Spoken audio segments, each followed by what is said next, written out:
હરે કૃષ્ણ. મારો અવાજ આવે છે તમને લોકોને? હરે કૃષ્ણ. હરે હરે કૃષ્ણ પ્રભુજી આવે હરે છે? કૃષ્ણ પ્રભુ. હરે કૃષ્ણ પ્રભુજી. હરે કૃષ્ણ પ્રભુજી, દંડવત પ્રણામ. અમારે ધન્યવાદ પ્રણામ. હરે કૃષ્ણ પ્રભુજી. દંડવત.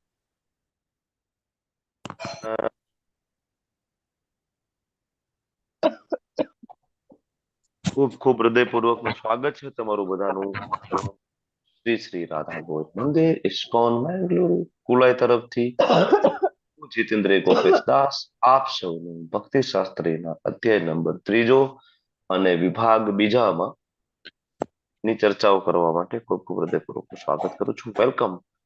મંગલાચરણ થી શરૂઆત કરીશું. કોઈ લેશે મંગલાચરણ? આજે કોઈને લેવું છે કે હું સ્ટાર્ટ કરું? હું લઈ લઉં પ્રભુજી. હું લઉં પ્રભુજી. એને પેલા ના લીધું હોય લે. શોભા માતાજી એકવાર લીધું છે ને, પછી કોને લીધું હા. એક વખત? હું લઉં પ્રભુજી. કોણ બોલી રહ્યું છે? હું બોલી હતી પ્રભુજી. જય શ્રી માતાજી. હા લઈ લો, ચલો સ્ટાર્ટ કરો. Come on fast. Hare Krishna પ્રભુજી. દંડવત પ્રણામ. દંડવત પ્રણામ. વેલકમ માતા.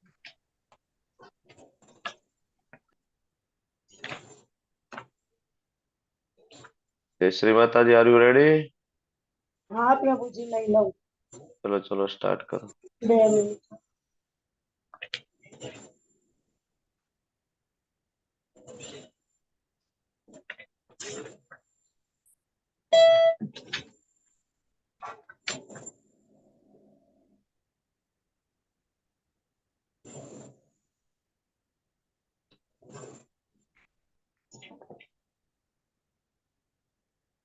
હરે કૃષ્ણ. હરે કૃષ્ણ.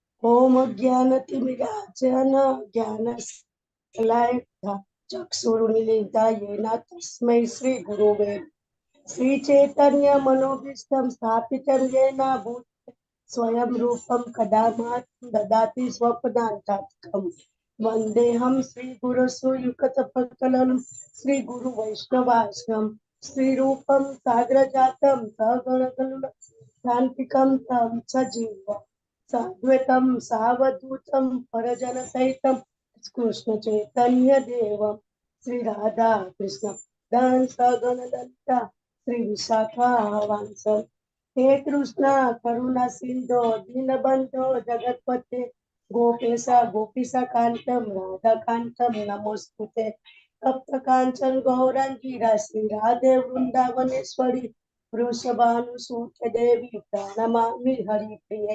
वाञ्छाकल्पतरुभ्यश्च कृपा सिन्धुभ्य एव च पिताना पावनेभ्यो वैष्णवेभ्यो नमो नमः. हरे जय श्री कृष्ण चैतन्य प्रभु नित्यानंद श्री अद्वैत गदाधर श्रीवासादि गौर भक्त वृंद हरे कृष्णा कृष्ण હરે કૃષ્ણ કૃષ્ણ કૃષ્ણ હરે હરે હરે રામ રામ રામ હરે હરે. हरे कृष्ण अनंत कोटि वैष्णव वृंद की जय. श्रील प्रभुपाद की जय. ग्रंथराज श्रीमद् भागवतम भगवद गीता चैतन्य चरितामृत श्री रामायण जी की जय. વેલકમ. મંગલાચરણ સરસ મજાનું ગાઈને લેવાનું અને બરાબર શબ્દ પાકા કરવાના. એક પણ શબ્દમાં આડાઅવળું થવું જોઈએ નહીં. વારંવાર મંગલાચરણ બોલો, વારંવાર ગાવ. બરાબર. મંગલાચરણ વાંચવાનું નહીં, ગાવાનું. જય શ્રી માતાજી. પ્રભુજી અવાજ થોડોક આજે બેસી ગયો છે ને એટલા માટે. આ ક્લાસ આપણું લાઈવ છે અને હવે આ રેકોર્ડિંગ છે એ વર્ષો સુધી યુટ્યુબમાં રહેશે. અને આ ભક્તિ શાસ્ત્રીનો લેવલ 5 નો ક્લાસ છે. તો ભવિષ્યમાં કોઈ આ ક્લાસ સાંભળે તો એને ખબર પડવી જોઈએ કે આ લેવલ 5 ના પાર્ટિસિપન્ટ દ્વારા લેવાયેલું મંગલાચરણ છે. બરાબર. તો કમ્પ્લીટ પ્રિપેરેશન કરો પછી જ લેવાનું, ત્યાં સુધી લેવાનું નહીં. ખૂબ ખૂબ ધન્યવાદ. Thank you. જય શ્રી માતાજી. શ્રીલ પ્રભુપાદ કી જય. શ્રીલ પ્રભુપાદના આશીર્વાદ સાથે ભક્તિ શાસ્ત્રીના ક્લાસની ચર્ચાઓ આપણે આગળ શરૂઆત કરવા જઈ રહ્યા છીએ. તો ગયા વખતે આપણી ચર્ચાઓને ક્યાં વિરામ આપ્યું હતું અને કેટલા શ્લોકની ચર્ચાઓ કરી હતી? કોણ કહેશે? 10 સુધી 3.10. 3.10. 3.1 થી લઈને 3.9 ની ચર્ચાઓ થઈ ગઈ, બરાબર ને? ઓકે, તો કોઈને કઈ રિવાઇન્ડ કરવું છે 5 મિનિટમાં? એનીબડી? 5 મિનિટ્સ રિવિઝન કરવું બહુ જરૂરી છે આમ તો એકચ્યુઅલી, કારણ કે એનાથી ફરીથી કનેક્ટ થઈ શકાય. કારણ કે વીકલી ક્લાસ હોય ને. જિજ્ઞેશ પ્રભુનો એકનો હેન્ડ રેસ છે. યસ પ્રભુ, ચલો તમારી પાસે છે 2 મિનિટનો સમય, બોલી જાઓ ફટાફટ. હરે કૃષ્ણ પ્રભુ. આપણે 3.1 થી સ્ટાર્ટ કર્યું. એમાં હકીકતે ભગવાન અર્જુન પાસે યુદ્ધ કરાવવા માંગે છે. અર્જુન તો સામે પક્ષે પોતાના સ્વજનોને જોઈને કરુણાથી મોહગ્રસ્ત થઈ જાય છે. તેથી ભગવાનને જાત જાતના પ્રશ્નો પૂછે છે. એને મનમાં જે સળવળે છે ને ભગવાન તેના ઉત્તર આપે છે. ન માત્ર અર્જુનને સંતોષ થાય તેવા, પણ સમગ્ર માનવ જાતને ધ્યાનમાં રાખીને પ્રશ્નોના જવાબ આપે છે. વચ્ચે આપણે કૃષ્ણ ભાવના મૃતનો એક મુદ્દો લઈ લીધો કે એને સમાજમાં ગેરસમજ રીતે માનવામાં આવે છે, પણ હકીકતે કૃષ્ણ ભાવના મૃતના તત્વજ્ઞાનની તાલીમ લીધા વિના કોઈ વ્યક્તિ જો એકાંત સ્થળે જઈ અને કૃષ્ણના પવિત્ર નામનો જપ કરે તો તે યોગ્ય નથી, એવું કહેવામાં આવેલું છે. ત્યાર પછી આગળ આપણે ભગવાન ત્યાગ અને કર્મની વાત અર્જુનને કરે છે. 3.2 માં તો અર્જુન છે ને આવા દ્વિઅર્થી ઉપદેશોથી અર્જુનની મતિ મૂંઝાઈ જાય છે. વળી પાછું ભગવાનને પૂછે છે કે ભાઈ મારે માટે યોગ્ય હોય તે જ મને કહો. ત્યાર પછી આગળ આપણે વચ્ચે ભક્તોના 2 પ્રકાર જોયા પ્રભુ. એમાં ભજનાનંદી અને ગોષ્ઠ્યાનંદી.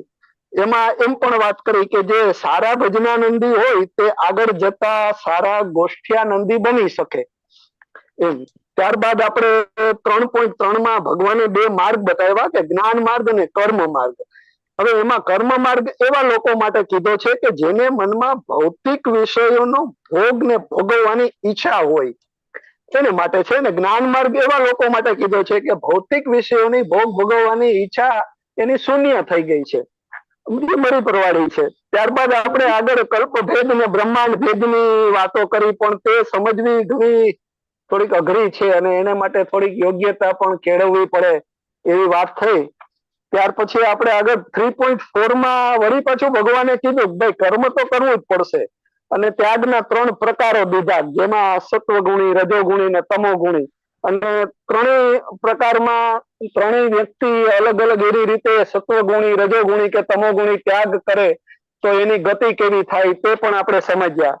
ત્યાર પછી 3.5 માં આપણે જોયું ત્રિગુણાત્મક પ્રકૃતિ દ્વારા ભગવાને અર્જુનને પાછું કીધું ભાઈ કર્મ તો કર્યા વગર છૂટકો નથી. 3.6 માં જોયું કે સ્વભાવથી વિરુદ્ધ લીધેલ ત્યાગ એ મિથ્યાચારી અને ઢોંગી સાબિત થાય છે.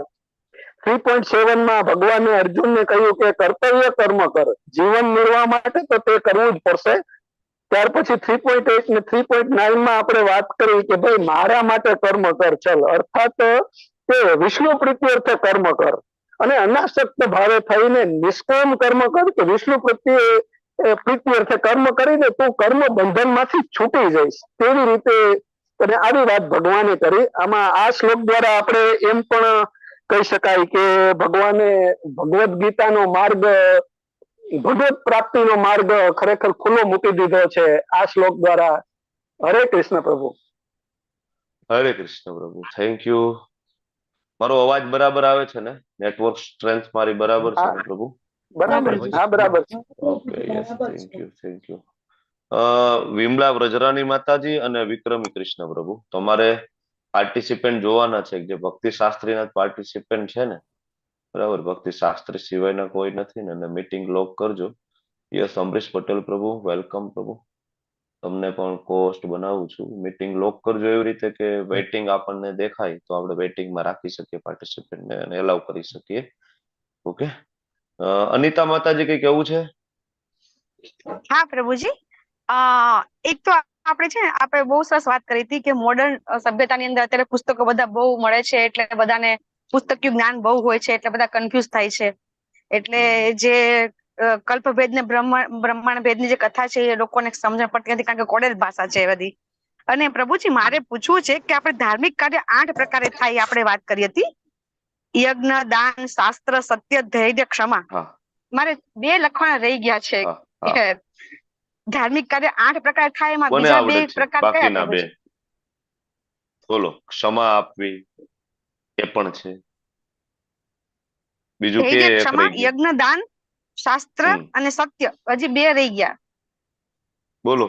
એક કોને એક યાદ છે? લાલચ કોઈ હતો. લખ્યું છે? લાલચ ન એક કરવી. પછી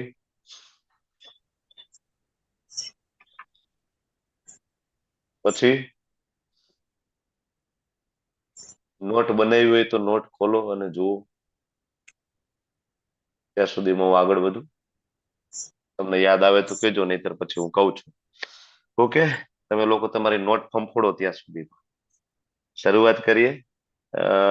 યુનિટ નંબર 1 ચાલી રહ્યો છે, જેમાં 1 થી 6 અધ્યાયની ચર્ચાઓ છે, જેમાં 10મા શ્લોકથી લઈને 43મા શ્લોકની ચર્ચાઓ આવશે. આ યુનિટની શરૂઆત અને આ લેસન 6ની શરૂઆત આપણે ગયા સેશનમાં કરી છે. લેસન 5નું રિવ્યુ આપણે કરીએ તો તમને ખ્યાલ છે કે અર્જુનના થોડા પ્રશ્ન, પેલા પ્રશ્ન, મૂળ પ્રશ્ન પૂરા થઈ ગયા. કયા મૂળ પ્રશ્ન હતા ભગવદ ગીતાના? કરુણા, કોઈ આનંદ નથી, બરાબર, પાપી પ્રતિક્રિયાનો ભય, આ વાળા જે મુખ્ય 5 યુદ્ધ ના કરવાના કારણો એ પૂરા થઈ ગયા. અને 54મા શ્લોક, બીજા અધ્યાયના 54મા શ્લોકમાં ફરીથી અર્જુન 4 પ્રશ્ન પૂછે છે. એ કયા 4 પ્રશ્ન છે? કયા 4 પ્રશ્ન પૂછ્યા પાછા અર્જુન? બોલો પ્રભુજી. હા, બોલો બોલો. સ્થિત પ્રજ્ઞ ને ઓળખો કેવી રીતે, તે કેવી રીતે બોલે, કેવી રીતે બેસે, કેવી રીતે ચાલે. આ 4. કા ભાષા કિમ પ્રભાસેત કિમ આસીત અને વ્રજેત કિમ? 4 પ્રશ્ન પૂછે છે. અને એ પ્રશ્નના જવાબમાં બીજા અધ્યાયના છેલ્લા શ્લોક સુધી ભગવાને ચર્ચા કરી. અને ખૂબ સુંદર આપણે એમાં જોયું કા ભાષાનો અર્થ શું થાય, કિમ પ્રભાસેતનો અર્થ, કિમ આસીત, આ બધું જોયું. એના પછી પરમ દ્રષ્ટવા ન નિવર્તન્તે, બરાબર, પરમ દ્રષ્ટા, જ્યાં સુધી ઉપર હાયર લેવલનું જ્ઞાન આપણને નથી મળતું ત્યાં સુધી આપણને લોઅર ટેસ્ટ છૂટતો નથી. ઊંચો ટેસ્ટ મળે તો લોઅર ટેસ્ટ છૂટી જાય, એ આપણે જોયું. અને કર્મ સંન્યાસ કરતા કર્મ યોગ છે એ શ્રેષ્ઠ છે. તો આપણે એ પણ જોયું કે કર્મ સંન્યાસ એટલે શું, ખરેખર કર્મ યોગ એટલે શું, કર્મ એટલે શું અને કર્મ યોગ એટલે શું, કર્મ કાંડ એટલે શું અને કર્મ યોગ એટલે શું, આ આપણે ડિફરન્શિએટ કરીને પણ ભણવાની કોશિશ કરી હતી. જે આ ડિફરન્સ મોટા ભાગનાને ખબર નથી. એ લોકોને એવું છે કે ભગવદ ગીતાની અંદર ખાલી કર્મની જ વાત છે. કર્મ એટલે આપણે સવારથી સાંજ સુધી જે કરીએ છીએ ને, ટિફિનના ડબલા લઈને નીકળી જઈએ, બસ આ કર્મની ભગવદ ગીતામાં વાત થઈ છે. એને ખબર નથી કે ત્યાં એક કર્મની વાત છે જ નહીં. ત્યાં ભગવદ ગીતામાં જે વાત થઈ છે એ હાયર લેવલ કર્મ યોગની ચર્ચાઓ થઈ છે. ઓકે, તો આ આપણે ઓળખવાનું છે અને એની ચર્ચાઓ આપણે થઈ. શ્લોકનું વિભાજન જોઈએ 3જા અધ્યાયમાં તો 1 થી 2 શ્લોક પહેલા અર્જુનનું ફરીથી કન્ફ્યુઝન, 3 થી લઈને 9 શ્લોકમાં નિષ્કામ કર્મયોગ, બરાબર, ભગવાન છે એને હાઇલાઇટ કરી રહ્યા છે. અને 10માંથી લઈ અને 16મા શ્લોકમાં જે આજે ચર્ચા કરીશું, કર્મકાંડ એટલે કે યજ્ઞ ચક્ર, એની આજે વાત થશે. 17 થી લઈને 35મા શ્લોકમાં આદર્શ સ્થાપવા માટે, બરાબર, નિષ્કામ કર્મયોગ કરો, બુદ્ધિયોગનો ઉપયોગ કરો. અને છેલ્લે 36 થી લઈને 43 શ્લોક આવશે, આપણો મહાન શત્રુ કામ ઉપર વિજય કેવી રીતના મેળવવું. તો અલગ અલગ આ 5 વિભાગ છે, જેમાં આપણે 2 વિભાગની ચર્ચા કરી ચૂક્યા છીએ અને 3જા વિભાગમાં આજે આપણે એન્ટર થવા જઈ રહ્યા છે. વર્ણાશ્રમ ધર્મની આપણે ગયા વખતે ડિટેલમાં ચર્ચા કરી છે. જેમ બીજા અધ્યાયની શરૂઆતમાં પણ વર્ણાશ્રમ ધર્મ વિશે ચર્ચા કરી હતી, એમ અહીંયા 3જા અધ્યાયની શરૂઆતમાં પણ વર્ણાશ્રમ ધર્મ વિશે આપણે ચર્ચા કરી છે. તમને બધાને આ બધા પોઈન્ટ્સ આપણે ત્યારે ચર્ચામાં લીધા હતા, તમને બધાને યાદ હશે. પ્રભુપાદના તાત્પર્ય સાથે આપણે આમાં ડિટેલમાં આગળ વધ્યા હતા. ઓકે, તો વર્ણાશ્રમ ધર્મના અમુક જે સ્લાઇડ છે એને રિલેટેડ જે આ શ્રીમદ ભાગવતમનો જે શ્લોક છે એની પણ આપણે ચર્ચા કરી હતી 1.5.17. એના પછી શ્રીમદ ભગવદ ગીતાના બીજા અધ્યાયના 40મા શ્લોક ઉપર ચર્ચા કરી હતી, બરાબર, જે સ્વલ્પમ અપ્યસ ધર્મસ્ય ત્રાયતે મહતો ભયાત, એ શ્લોકની વાત હતી. અને એના ડિટેલમાં આપણે ગયા હતા ને આપણે શું કરવાનું છે, ખરેખર ત્રાયતો મહતો ભયાત એટલે શું છે, કયો એ ભય છે, એની આપણે લોકોએ ચર્ચા કરી હતી. એના પછી આગળ વધીએ તો એ જ 2.40ના તાત્પર્ય અને પછી આપણે એક સરસ મજાની ગ્રુપ એક્સરસાઇઝ લીધી હતી, કયા સંજોગોમાં વર્ણાશ્રમ ધર્મનું પાલન કરી શકાય. અને કૃષ્ણ ભાવનામૃતની શરૂઆતની પ્રેક્ટિસ માટેની લાયકાતો, જેના માટે તમને લોકોને 4 શ્લોક આપવામાં આવ્યા હતા, 2.31, 3.5, 3.26 અને 3.35. અલગ અલગ શ્લોકના અનુસંધાને આપણે આ 2 પ્રશ્નને સાંકળીને વાત કરી. તમે લોકોએ ઘણા બધા તમારા જે ભાવાર્થ, પ્રભુપાદના ભાવાર્થ વાંચી, ઉદાહરણો વાંચીને તમે રજૂ કર્યા હતા, અને ખૂબ સુંદર આપણી ચર્ચાઓ લાસ્ટ ટાઈમ થઈ હતી. 2.31 ની અંદર, 3.5 ની અંદર, 3.26 અને 3.35, આ બધાની અંદર આપણે આ 2 પ્રશ્નોને સાંકળીને જોયું. અને ત્યાં સ્વામી સમર્થ વાળી આપણે એક વાત થઈ હતી, રામચરિતમાનસમાંથી લઈને એમની તરફ આગળ વધ્યા હતા. પછી 3.18 થી લઈને 30 માં જે શ્રીલ પ્રભુપાદજીનું એક લેક્ચર છે લોસ એન્જલસમાં લેવાયેલું, એ લેક્ચરના અમુક ભાગ ઉપર આપણે ત્યાં ચર્ચા કરી હતી. બરાબર, વર્ણાશ્રમ ધર્મની પદ્ધતિ ફરીથી દાખલ કરવી વેરી ડિફિકલ્ટ, પણ કોઈ કૃષ્ણ ભાવનામૃતમાં આવે તો એ આપોઆપ બ્રાહ્મણના ગુણો અર્જિત કરે છે. તો વર્ણાશ્રમ ધર્મ એટલા માટે જ હતો કે જીવ છે ધીમે ધીમે ધીમે ધીમે ભક્તિ કરે અને ભગવત ધામ જાય, ભક્તિ પ્રાપ્ત કરે.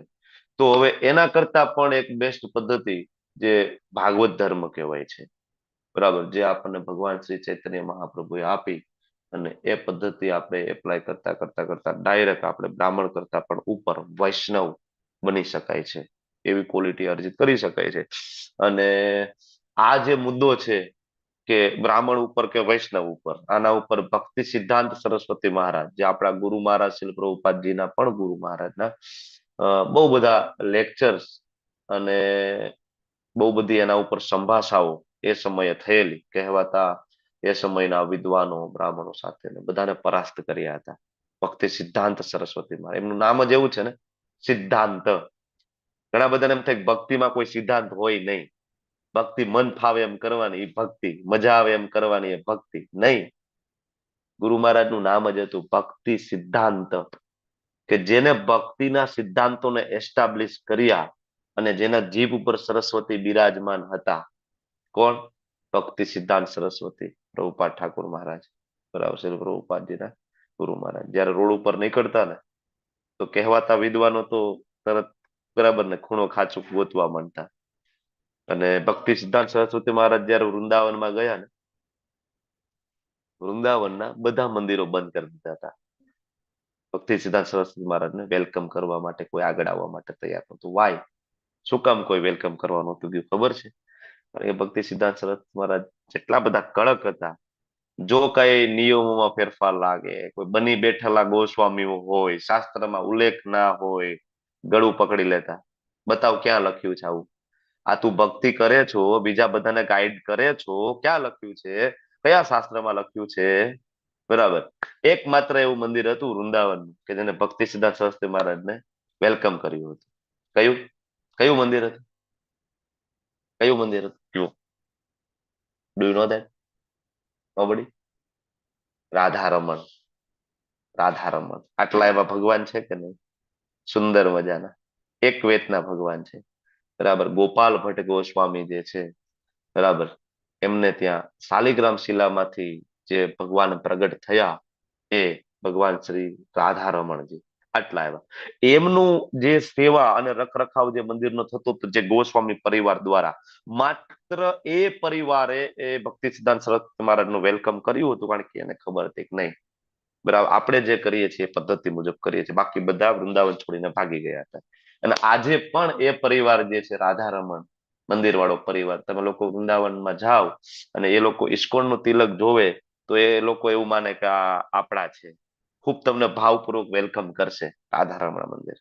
ઇવન એમના ગોસ્વામીઓનો વારંવાર ઇસ્કોન ઉપરના સ્ટેટમેન્ટ હોય છે રાધારમણ મંદિરના, બરાબર. ઇસ્કોન શું છે, ઘણા બધા, આપણે બહુ ચર્ચામાં નથી, પણ કહેવાનો મતલબ એ છે કે વર્ણાશ્રમ ધર્મ એપ્લાય કરીએ તો ધીમે ધીમે ધીમે બ્રાહ્મણ બનીએ, પણ જયારે કૃષ્ણ ભાવનામૃત સરળ પદ્ધતિ આપણને આપી એપ્લાય કરવાથી આપણે વૈષ્ણવ બની શકીએ છીએ, જે બ્રાહ્મણથી પણ ઉપર છે. અર્જુનના 4 પ્રશ્ન 4 જવાબની આપણે લોકોએ ચર્ચા કરી છે, બરાબર. અને પછી 18 થી લઈને 20 શ્લોકની અંદર વર્ણાશ્રમ ધર્મમાં બીજી બધી ચર્ચાઓ, અને એમાં આત્મ સાક્ષાત્કાર પામેલા જે માણસો હોય નિર્ધારિત ફરજો પૂર્ણ કરવાનો કોઈ હેતુ એનો હોતો નથી. બરાબર, કારણ કે એની પાસે ન તો આવું કોઈ કાર્ય કરવાનું કોઈ કારણ હોય છે. આગળ આવશે, આ શ્લોકમાં પણ આવશે, ત્યારે આપણે વધારે ડિટેલમાં જઈશું. શું કામ અહીંયા એવું કહે છે? તો કે જેનો આત્મ સાક્ષાત્કાર થઈ ગયો હોય, લાઈક પ્રભુપાદ, આપણી આચાર્ય પરંપરા, સડ ગોસ્વામી ગણ આપણા જે કહે છે, બરાબર, શિવ ગોસ્વામી, સનાતન ગોસ્વામી, બરાબર, આ બધા જે છે, રૂપ ગોસ્વામી, રઘુનાથ દાસ, રઘુનાથ ભટ્ટ ગોસ્વામી, ગોપાલ ભટ્ટ ગોસ્વામી, તો આ બધા એકચ્યુઅલી ડાયરેક્ટ ભગવત ધામ માંથી જ આવેલા છે. આ કોઈ સામાન્ય જીવ નથી. તમને બધાને ખબર છે એ બધા મંજરીઓ હતા. બરાબર, મંજરીઓ એટલે ખબર છે કે શ્રીમતી કૃષ્ણની સેવા કરે, શ્રીમતી રાધારાણીની કૃષ્ણની સેવામાં હેલ્પ કરે, એમની સખીઓ, અષ્ટ સખીઓ, લલિતા, વિશાખા આદિ સખીઓ છે એ, અને આ જે સખીઓ છે એને હેલ્પ કરે કૃષ્ણની સેવા માટે, એને કહેવાય મંજરીઓ. બરાબર, તો આ જે રૂપ ગોસ્વામી, સનાતન ગોસ્વામી, એ કોઈ સામાન્ય જીવ નહોતા, જે ઓલરેડી ગોલોક ધામમાં હતા, ગોલોક એને જોયું છે, અને ત્યાંથી એ ભગવાનના નામનો પ્રચાર કરવા માટે એ ઉતરીને આવ્યા વૃંદાવન. જેને ગોલોક જોયું હોય એ ગોલોક બતાવી શકે ને, બરાબર. જેને ગોલોકમાં જઈને ભક્તિ કરી હોય એ અહીંયા આવીને તમને કહે ને કે આમ કરવાનું છે, અમે ત્યાં આ કરીએ છીએ, તમે આ કરો. શાસ્ત્રમાં લખેલું છે એમના વિશે, બરાબર. તો એમને કઈ આવા નિયત કર્મ કરવાની જરૂર હોતી નથી, બરાબર. એનો કઈ જન્મ આપણા જેવો માયાદેવી દ્વારા ફોર્સફુલી, આપણા બધાનો જન્મ કેવો છે? ફોર્સફુલી પરણે આપણે આવ્યા છીએ. આપણે કઈ નક્કી કરીને આવ્યા નથી કે અહીંયા જન્મ લેવો છે, પરણે આવ્યા છે. એનું એવું ફોર્સફુલી નથી, બરાબર. એમનું જે આવું એ કે પ્રગટ થવા જેવી વાત છે. અને છતાં પણ એ લોકો આવ્યા, એમને બધાને પોતાનું નિયત કર્મ કર્યું. શું કામ? તો કે બધા એને ફોલો કરે, દાખલો બેસાડે. નિષ્ક્રિય બનીને નતા રહ્યા એ લોકો, સક્રિય રહ્યા, ખૂબ ભગવત ધામ જવા માટેનો પ્રચાર કર્યો, બધાને જ્ઞાન આપ્યું. ઓકે, આ બધી ચર્ચાઓ થઈ અને આપણે 10મા શ્લોકમાં આપણે આગળ વધવા માંગીએ છીએ. તો હવે 9મો શ્લોક કયો હતો? લાસ્ટ શ્લોક જોયો એ બોલો. ખૂબ મહત્વનો. યજ્ઞાર્થ કર્મણો યત્ર લોકોયમ કર્મ બંધન તદર્થમ કર્મ કૌંતેય મુક્ત સંગ સમાચાર. આ ખૂબ જ મહત્વનો શ્લોક છે. જ્યારે તમને કોઈ એમ કે માનવ સેવા જ પ્રભુ સેવા છે, બરાબર, અને અમે તો અમારા કામ કરીએ છીએ, નીતિમત્તા પૂર્વક કરીએ છીએ, અમે કોઈનું કઈ ખોટું કરતા નથી, અમે પાપ નથી કરતા, અમે કોઈનું દિલ દુભાવતા નથી, બરાબર, કાળા બજારી નથી કરતા, બસ તો બીજું કઈ કરવાની જરૂર નથી. બરાબર, એને ખરેખર આ શ્લોક બરાબર સમજવાની જરૂર છે. યજ્ઞ અર્થાત કર્મણો અન્યત્ર લોકો એમ કર્મ બંધન. યજ્ઞ એટલે કોણ? યજ્ઞ એટલે સ્વયં ભગવાનનું એક નામ છે. યજ્ઞ એટલે કૃષ્ણ સ્વયં છે. યજ્ઞ એટલે વિષ્ણુ સ્વયં છે. વિષ્ણુ પ્રીત્યાર્થે, કૃષ્ણ પ્રીત્યાર્થે કરેલું કોઈ પણ કર્મ છે એ બંધનને પાત્ર નથી.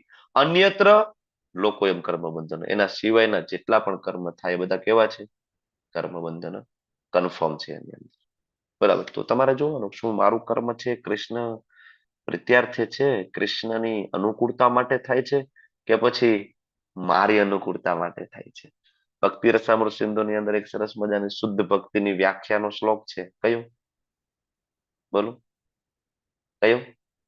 ઉત્તમ ભક્તિ. અન્ય વિલાસિતા શૂન્યમ વાળો. હા, બોલો બોલો. અન્ય વિલાસિતા શૂન્યમ જ્ઞાન કર્મધ્ય નિવૃત્ત. આનુકૂલ્યેન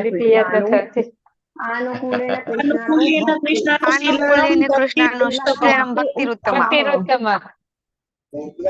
અન્ય અભિલાષિતા શૂન્યમ જ્ઞાન કર્માદિ અનાવૃતમ. અન્ય અભિલાષિતા શૂન્યમ, શૂન્યમ, કોઈ અભિલાષા નથી મારી.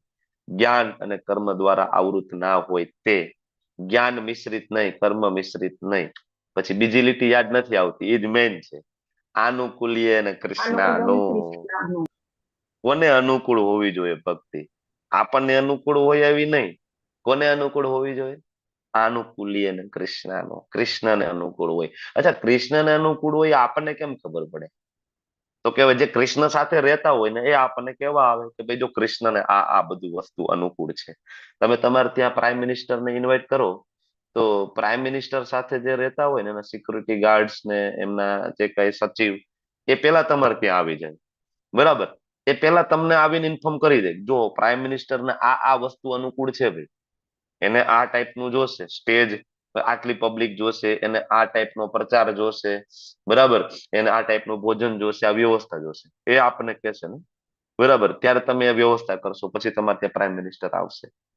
તો કોણ કહેશે કે વોટ ઇઝ આનુકૂલ્ય અને કૃષ્ણનું? તો કે ભાઈ જે ઓલરેડી ગોલોકધામમાં હતા એ અહીંયા જયારે ભગવતધામ થી આપણા માટે આવે છે તો તમને કહેશે કે ભાઈ આ આનુકૂલ્ય અને કૃષ્ણ છે, તમે આ કરો, બરાબર ને.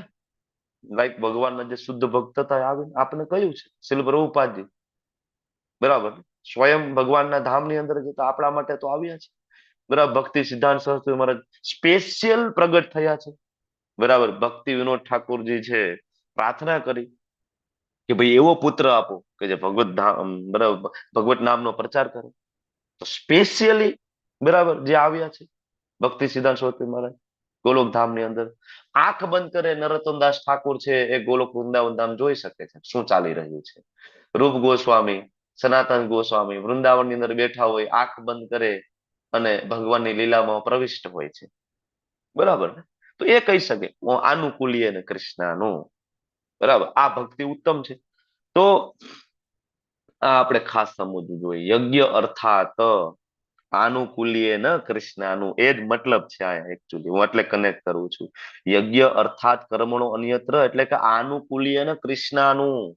કૃષ્ણને શું અનુકૂળ છે? આપણને તો સવારે ઉઠવું અનુકૂળ નથી ભાઈ, સવારે 4:30 વાગે મંગળા આરતીમાં, પણ કૃષ્ણને અનુકૂળ છે, કારણ કે કૃષ્ણ 4:30 વાગ્યા પહેલા ઉઠે છે અને એને ગમે છે. જ્યારે તમે મંગળા આરતીમાં આવો છો, વિડીયો ઓન કરો છો, સુંદર મજાનું નૃત્ય કરો છો, બરાબર, સુંદર મજાનું તમે તિલક કરો છો, કંઠી માળા ધારણ કરો છો, 4 નિયમનું પાલન કરો છો, કીર્તન તમે કરો છો, નામ જપ કરો છો, માળા કરો છો, ક્લાસ એટેન્ડ કરો છો, તમે પ્રચાર કરો છો, પ્રસાદ સિવાય તમે કઈ લેતા નથી, આ કૃષ્ણને ગમે છે. જયારે આ કરો છો ત્યારે તમે ધીમે ધીમે ધીમે ધીમે ભક્તિમાં ઉન્નત થો. તો આ કર્મનું બંધન થતું નથી, આનુકૂલ્ય ને કૃષ્ણનું. વિમલા માતાજી બોલો ને. હરે કૃષ્ણ. હા પ્રભુજી, આ શ્લોક એટલે એક્ઝેક્ટ ક્યાં હશે ભક્તિ રસામૃત સિંધુમાં? કઈ કઈ આઈડિયા છે આવશે અધ્યાય? આવશે, હું તમને આપીશ માતાજી, પીડીએફ આપીશ. તમને ઓલી બુકમાં શોધશો તો નહીં મળે, ઓકે. કારણ કે એ બુક તો પ્રભુપાદે તમારા ને મારા ઉપર કૃપા કરીને આપી છે. ઓરિજિનલ ભક્તિ રસામૃત સિંધુ છે એમાં તો બહુ બધા શ્લોક છે, બહુ મોટી દરદાર બુક છે, તો આપણી કેપેસિટી નથી, એટલે એમાંથી સાર તત્વો તારવીને પ્રભુપાદે આપી છે. હેમાંગી માતાજી બોલો ને. હરે કૃષ્ણ. હરે કૃષ્ણ પ્રભુજી, મારે અમારે ટ્રેનમાં ટ્રાવેલ કરવાનું છે, મે બી મારે વિડીયો ઓફ કરવો પડે. કઈ વાંધો નહીં, પોસિબલ હોય ત્યારે ઓન કરજો, બાકી ઓફ કરજો, ચાલશે. ઓકે. તો યજ્ઞ અર્થાત કર્મણો અન્યત્ર લોકોયમ કર્મ બંધન. યજ્ઞનો મતલબ એ નથી કે ધાર્મિક અનુષ્ઠાન માટે કર્મ કરો, સ્વાહા સ્વાહા, બરાબર, એ પણ એક છે યજ્ઞ, પણ એ જ યજ્ઞ નથી, બરાબર. કારણ કે જો એ જ યજ્ઞ હોય ને એની જ જો વાત થઈ હોય, તમે વિચાર કરો, એ જ યજ્ઞ હોય સ્વાહા સ્વાહા વાળો, અને એની વાત થઈ હોય, તો કર્મકાંડ ને તો ભગવાને પેલા વખોડી કાઢ્યો છે. જે કર્મકાંડની આપણે વાત કરીએ છીએ તો ભગવાને પેલા વખોડી કાઢ્યો છે કે ભાઈ આ નથી કરવાનું, બંધન થાય છે, બરાબર. એટલે એની ચર્ચા નથી.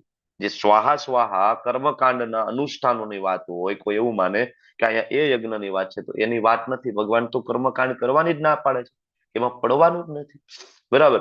તો ખરેખર જે યજ્ઞ એટલે કૃષ્ણ માટે કરવાના બધા જ કાર્યને યજ્ઞ કહી શકાય. અને જે સર્વોચ્ચ કોઈ યજ્ઞ હોય તો સ્વયં ભગવાને જે આપણને, બરાબર, એમના શ્રીમુખથી આપને કહ્યું છે. કયો યજ્ઞ બોલો?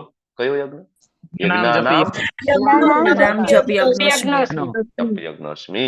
હરી બોલ. Yes, thank you. તો યજ્ઞનો કોઈ અર્થ, ધારો કે કોઈ કર્મકાંડ લઈ લે, આગળ જે યજ્ઞ અર્થાત કર્મણો કીધું, અને કોઈ ધારો કે આનો અર્થ કર્મકાંડ લઈ લે, તો કૃષ્ણ ક્લેરિટી આપવા માટે 10 થી લઈને આગળના જે 16 શ્લોક છે એ યજ્ઞ અને યજ્ઞ ચક્ર સમજાવવા માટે આપણને, બરાબર, ત્યાં તરફ આપણું ધ્યાન દોરશે. અને આ જે કર્મકાંડ વાળો એકચ્યુઅલી આ ભાગ છે, અહીંથી જે 10 માંથી લઈને 16મા શ્લોક પર વિભાગ છે ને, કર્મકાંડ વાળો વિભાગ છે. ભગવદ્ ગીતાની દ્રષ્ટિએ બહુ ઇમ્પોર્ટન્ટ ભાગ ના કહી શકાય. ભગવદ્ ગીતાનો જે જ્ઞાન કૃષ્ણ આપવા માંગી રહ્યા છે એના અનુસંધાનમાં આનું એટલું બધું ઇમ્પોર્ટન્ટ નથી, કારણ કે આ જે પાર્ટ આવે છે 10 થી લઈને 16 શ્લોક વાળો, એ ભૌતિક ઈચ્છા પૂરી કરવા માટેનો જ છે, કે કેવી રીતના તમે દેવતાઓને સંતોષ કરશો અને દેવતા તમારી ઈચ્છા પૂરી કરશે. એમાં આધ્યાત્મિક કઈ છે નહીં, ટોટલ ભૌતિક છે, બરાબર. પણ એને પણ આપણે કઈ રીતના આધ્યાત્મિક બનાવી શકાય એ આપણે શીખવાનું છે. 10મા શ્લોકની અંદર ભગવાન આપણને સમજાવે છે કે જે સૃષ્ટિનું સર્જન થયું એ સમયે ભગવાને આપણને યજ્ઞની વિધિ આપી, અને એ વિધિ દ્વારા મનુષ્ય અને દેવતાઓ મળીને એકબીજાને સાથ સહકાર આપે અને હળી મળીને રહે. મનુષ્ય પોતાની ઈચ્છા પૂરી કરે અને દેવતાઓની પણ ઈચ્છા પૂરી થાય સર્જનના પ્રારંભમાં, બરાબર. ભગવાન અહીંયા 10મા અધ્યાયમાં, સોરી 3જા અધ્યાયના 10મા શ્લોકમાં અનુવાદમાં પ્રભુપાદ સમજાવે છે કે સર્જનના પ્રારંભે સમસ્ત પ્રાણીઓના સ્વામીએ વિષ્ણુ માટેના યજ્ઞ સહિત મનુષ્ય તથા દેવોના વંશનું સર્જન કર્યું. તેમને આશીર્વચન આપ્યા કે ભાઈ આ યજ્ઞથી તમે સુખી રહ્યું, કારણ કે એ કરવાથી સુખપૂર્વક રહેવા અને મુક્તિ પામવા માટે સર્વ ઈચ્છિત વસ્તુઓ પ્રાપ્ત થઈ શકશે. હવે યજ્ઞ છે એ કોઈક વિશેષ દેવી દેવતાઓ માટે હોય. તમને બધાએ કઈ ને કઈ યજ્ઞ કરાવ્યા હશે આજ સુધી ઘરમાં બ્રાહ્મણને બોલાવીને, એટલે કઈ ને કઈ દેવી દેવતાઓને સંતુષ્ટ કરવા માટે યજ્ઞ થાય, બરાબર. અને એ યજ્ઞમાં જયારે તમે આહુતિ આપો હવન કુંડની અંદર, બરાબર, એનાથી દેવી દેવતાઓને એ ઇન્દ્રિય ભોગ મળે, અથવા તો એને આહાર મળે, અથવા તો એનો ભોજન સ્વરૂપે પ્રાપ્ત થાય, અને મનુષ્યની ઈચ્છા પૂરી કરવા માટે એ દેવી દેવતાઓ તમને આશીર્વાદ આપે. તો આહુતિ કેવી રીતના આપશું? તો કે ભાઈ વેદના અલગ અલગ ભાગ છે એમાં એનું વર્ણન થયું, બરાબર. વેદમાં મુખ્ય વસ્તુ છે કે યજ્ઞ કેમ કરવો અને દેવી દેવતાઓને કેમ પ્રસન્ન કરવા. વેદમાં આની અંદર ડિટેલમાં વર્ણન છે. જેમ કે તમે જુઓ તો એક વેદની અંદર એ ચર્ચા છે કે ભાઈ યજ્ઞ કરતી વખતે મંત્રનું ઉચ્ચારણ કેમ કરવું, બરાબર. તો બીજી જગ્યાએ એ મોટો બધો વિભાગ આવે છે કે યજ્ઞ માટેની સામગ્રી કઈ કઈ હોવી જોઈએ. ત્રીજી જગ્યાએ એવો વિભાગ આવશે વેદની અંદર કે યજ્ઞમાં જયારે દેવી દેવતાઓ તમે આહુતિ આપવાથી પ્રકટ થાય તો એને સંતુષ્ટ કરવા માટે પાછા કયા મંત્ર ભણવાના છે. આ ત્રીજી વસ્તુ. અને ચોથી વસ્તુ એ કે યજ્ઞનું સ્થાન અને એને કઈ રીતના પવિત્ર કરવું, જેને યજ્ઞ વેદી કહેવાય. આમાંથી આપણે કાંઈ જાણતા નથી, બરાબર. કળિયુગના જીવો, આપણને આમાં કાંઈ ખબર પડતી નથી, છતાં આપણે કરાવતા હોય છે, કરીને આપણે બહુ ખુશ થતા હોય છે. અને બધાને આવો યજ્ઞ જ ગમે છે. તમે કોઈને એમ કહો કે ભાઈ ઘરે યજ્ઞ છે આવજો, બરાબર, તમારી ઘરે આવે ને પછી જોવે અને તમે બરાબર ઠેલામાંથી માળાઓ કાઢીને આપી દો, ચાલ્યો એક એક માળા, આપણે તો હરિનામ કરવું છે, બરાબર, મોઢું બગડી જાય. તમે તો યજ્ઞ કરવા માટે બોલાવ્યા હતા ને, બરાબર. એને તો ઓલો મોટો હવન કુંડ હોય ને 4-5 બ્રાહ્મણો બેઠા હોય ને ધુમાડાના ગોટે ગોટા નીકળતા હોય ને ઓમ સ્વાહા આવું હાલતું હોય તો આ મજા આવે, બરાબર. આને યજ્ઞ કહેવાય. યજ્ઞ એટલે શું? યજ્ઞ નામ જપ યજ્ઞ. કળિયુગની અંદર સ્વાહા સ્વાહા વાળો યજ્ઞ પ્રેક્ટિકલી પોસિબલ નથી, અને એનો યુગ ધર્મ પણ નથી. હવે આ ચર્ચામાં મારે ડિટેલમાં જવાની જરૂર છે કે શું કામ આ યજ્ઞ કળિયુગમાં પ્રેક્ટિકલ નથી. લેવલ 1 થી હું ચર્ચા કરતો આવું છું કે એની જે બેઝિક રિક્વાયરમેન્ટ પૂરી થાય એમ નથી. એટલે તમને બધાને ખ્યાલ હશે, લેવલ 1 માં ચર્ચા થઈ, લેવલ 2 માં થઈ, 3, 4 માં પણ આઈ હોપ ચર્ચા થઈ હશે, બરાબર. તો એ ડિટેલમાં હું નથી જતો, છતાં કોઈને એવું હોય તો લેવલ 1 ફરીથી એટેન્ડ કરજો, લેવલ 2 એટેન્ડ કરજો, ત્યારે આપણે સ્ટાર્ટ કરી શકીએ. ઓકે. તો યજ્ઞ એટલા માટે જ આપણે જયારે યજ્ઞ કરાવીએ ને, બ્રાહ્મણ પેલા હાથમાં પાણી આપી અને સંકલ્પ કરાવવામાં આવે આપણને બધાને મનોરથ પૂરા કરવા માટે, કારણ કે જેવો યજ્ઞ પૂરો થાય દેવતાઓ ઈચ્છા પૂરી કરે એની વ્યવસ્થા કરે.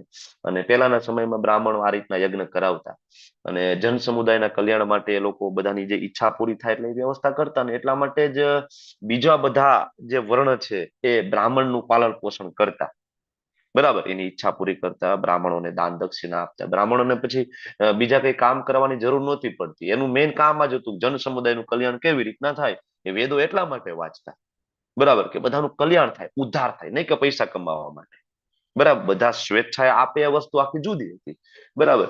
તો આ જે સિસ્ટમ આપી એ સિસ્ટમ કોને આપી? સ્વયં ભગવાન આપી છે. મનુષ્યની ઈચ્છા પૂરી થાય ને દેવી દેવતાઓ સંતુષ્ટ થાય, બરાબર. એટલે એક રીતના હવે જો તમારો મારો જન્મ ભૌતિક જગતમાં થયો, શું કામ થયો છે? પ્રશ્ન છે તમારા માટે. ભૌતિક જગતમાં આવવાનું મૂળ કારણ કયું? આપણને ભોગવવાની ઈચ્છા હતી એટલે.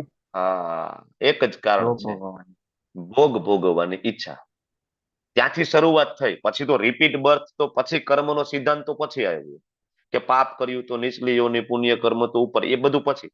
પણ બેઝિક જે ફંડા છે, અહીંયા આવવાનું એકમાત્ર કારણ છે કે મારે ભોગ ભોગવવા છે. એટલે ભગવાને એ વ્યવસ્થા, સિસ્ટમ છે પહેલેથી બનાવીને રાખી છે. કેવી રીતના તમે ને હું આ જગતમાં રહીને આપણી ઈચ્છા પૂરી કરશું. ઈચ્છા પૂરી કરતા કરતા એક વખત અનાસક્ત થઈ જશું ને, હવે બહુ થઈ ગયું ભાઈ, બરાબર ને, હવે બહુ થયું, ભૌતિક જગતમાંથી હવે કઈક મુક્તિ મેળવવી છે. ઘણા બધાને બહુ પૈસા આવી ગયા પછી એવું થાય કે દાન કરવું છે. જોયું છે, બહુ મોટા મોટા ખૂબ રૂપિયા, ખૂબ ધન સંપત્તિ થાય ને, પછી એવું જ્ઞાન થાય કે બહુ થયું, કેટલા પૈસા કમાઈશું, અડધી સંપત્તિ દાનમાં. જોયું છે ને, બિલ ગેટ્સ, બરાબર, રતન ટાટા સાહેબ, બરાબર, ઘણા બધા ખૂબ પૈસા, ખૂબ ધન થાય, પછી એમ થાય કે હવે ઈચ્છા તો બધી પૂરી થઈ ગઈ, વ્યવસ્થા તો બધી થઈ ગઈ, હવે દાન કરીએ. બરાબર, અનાસક્ત ધીમે ધીમે એ વ્યક્તિ થતો જાય. એટલે અનાસક્ત થાય, ભૌતિક જગતમાંથી એની આસક્તિ ઓછી થાય, તો બીજા વેદોનો બીજો ભાગ તરફ આગળ વધે. બીજો ભાગ હવે કયો? જ્ઞાનકાંડ તરફ આગળ વધે.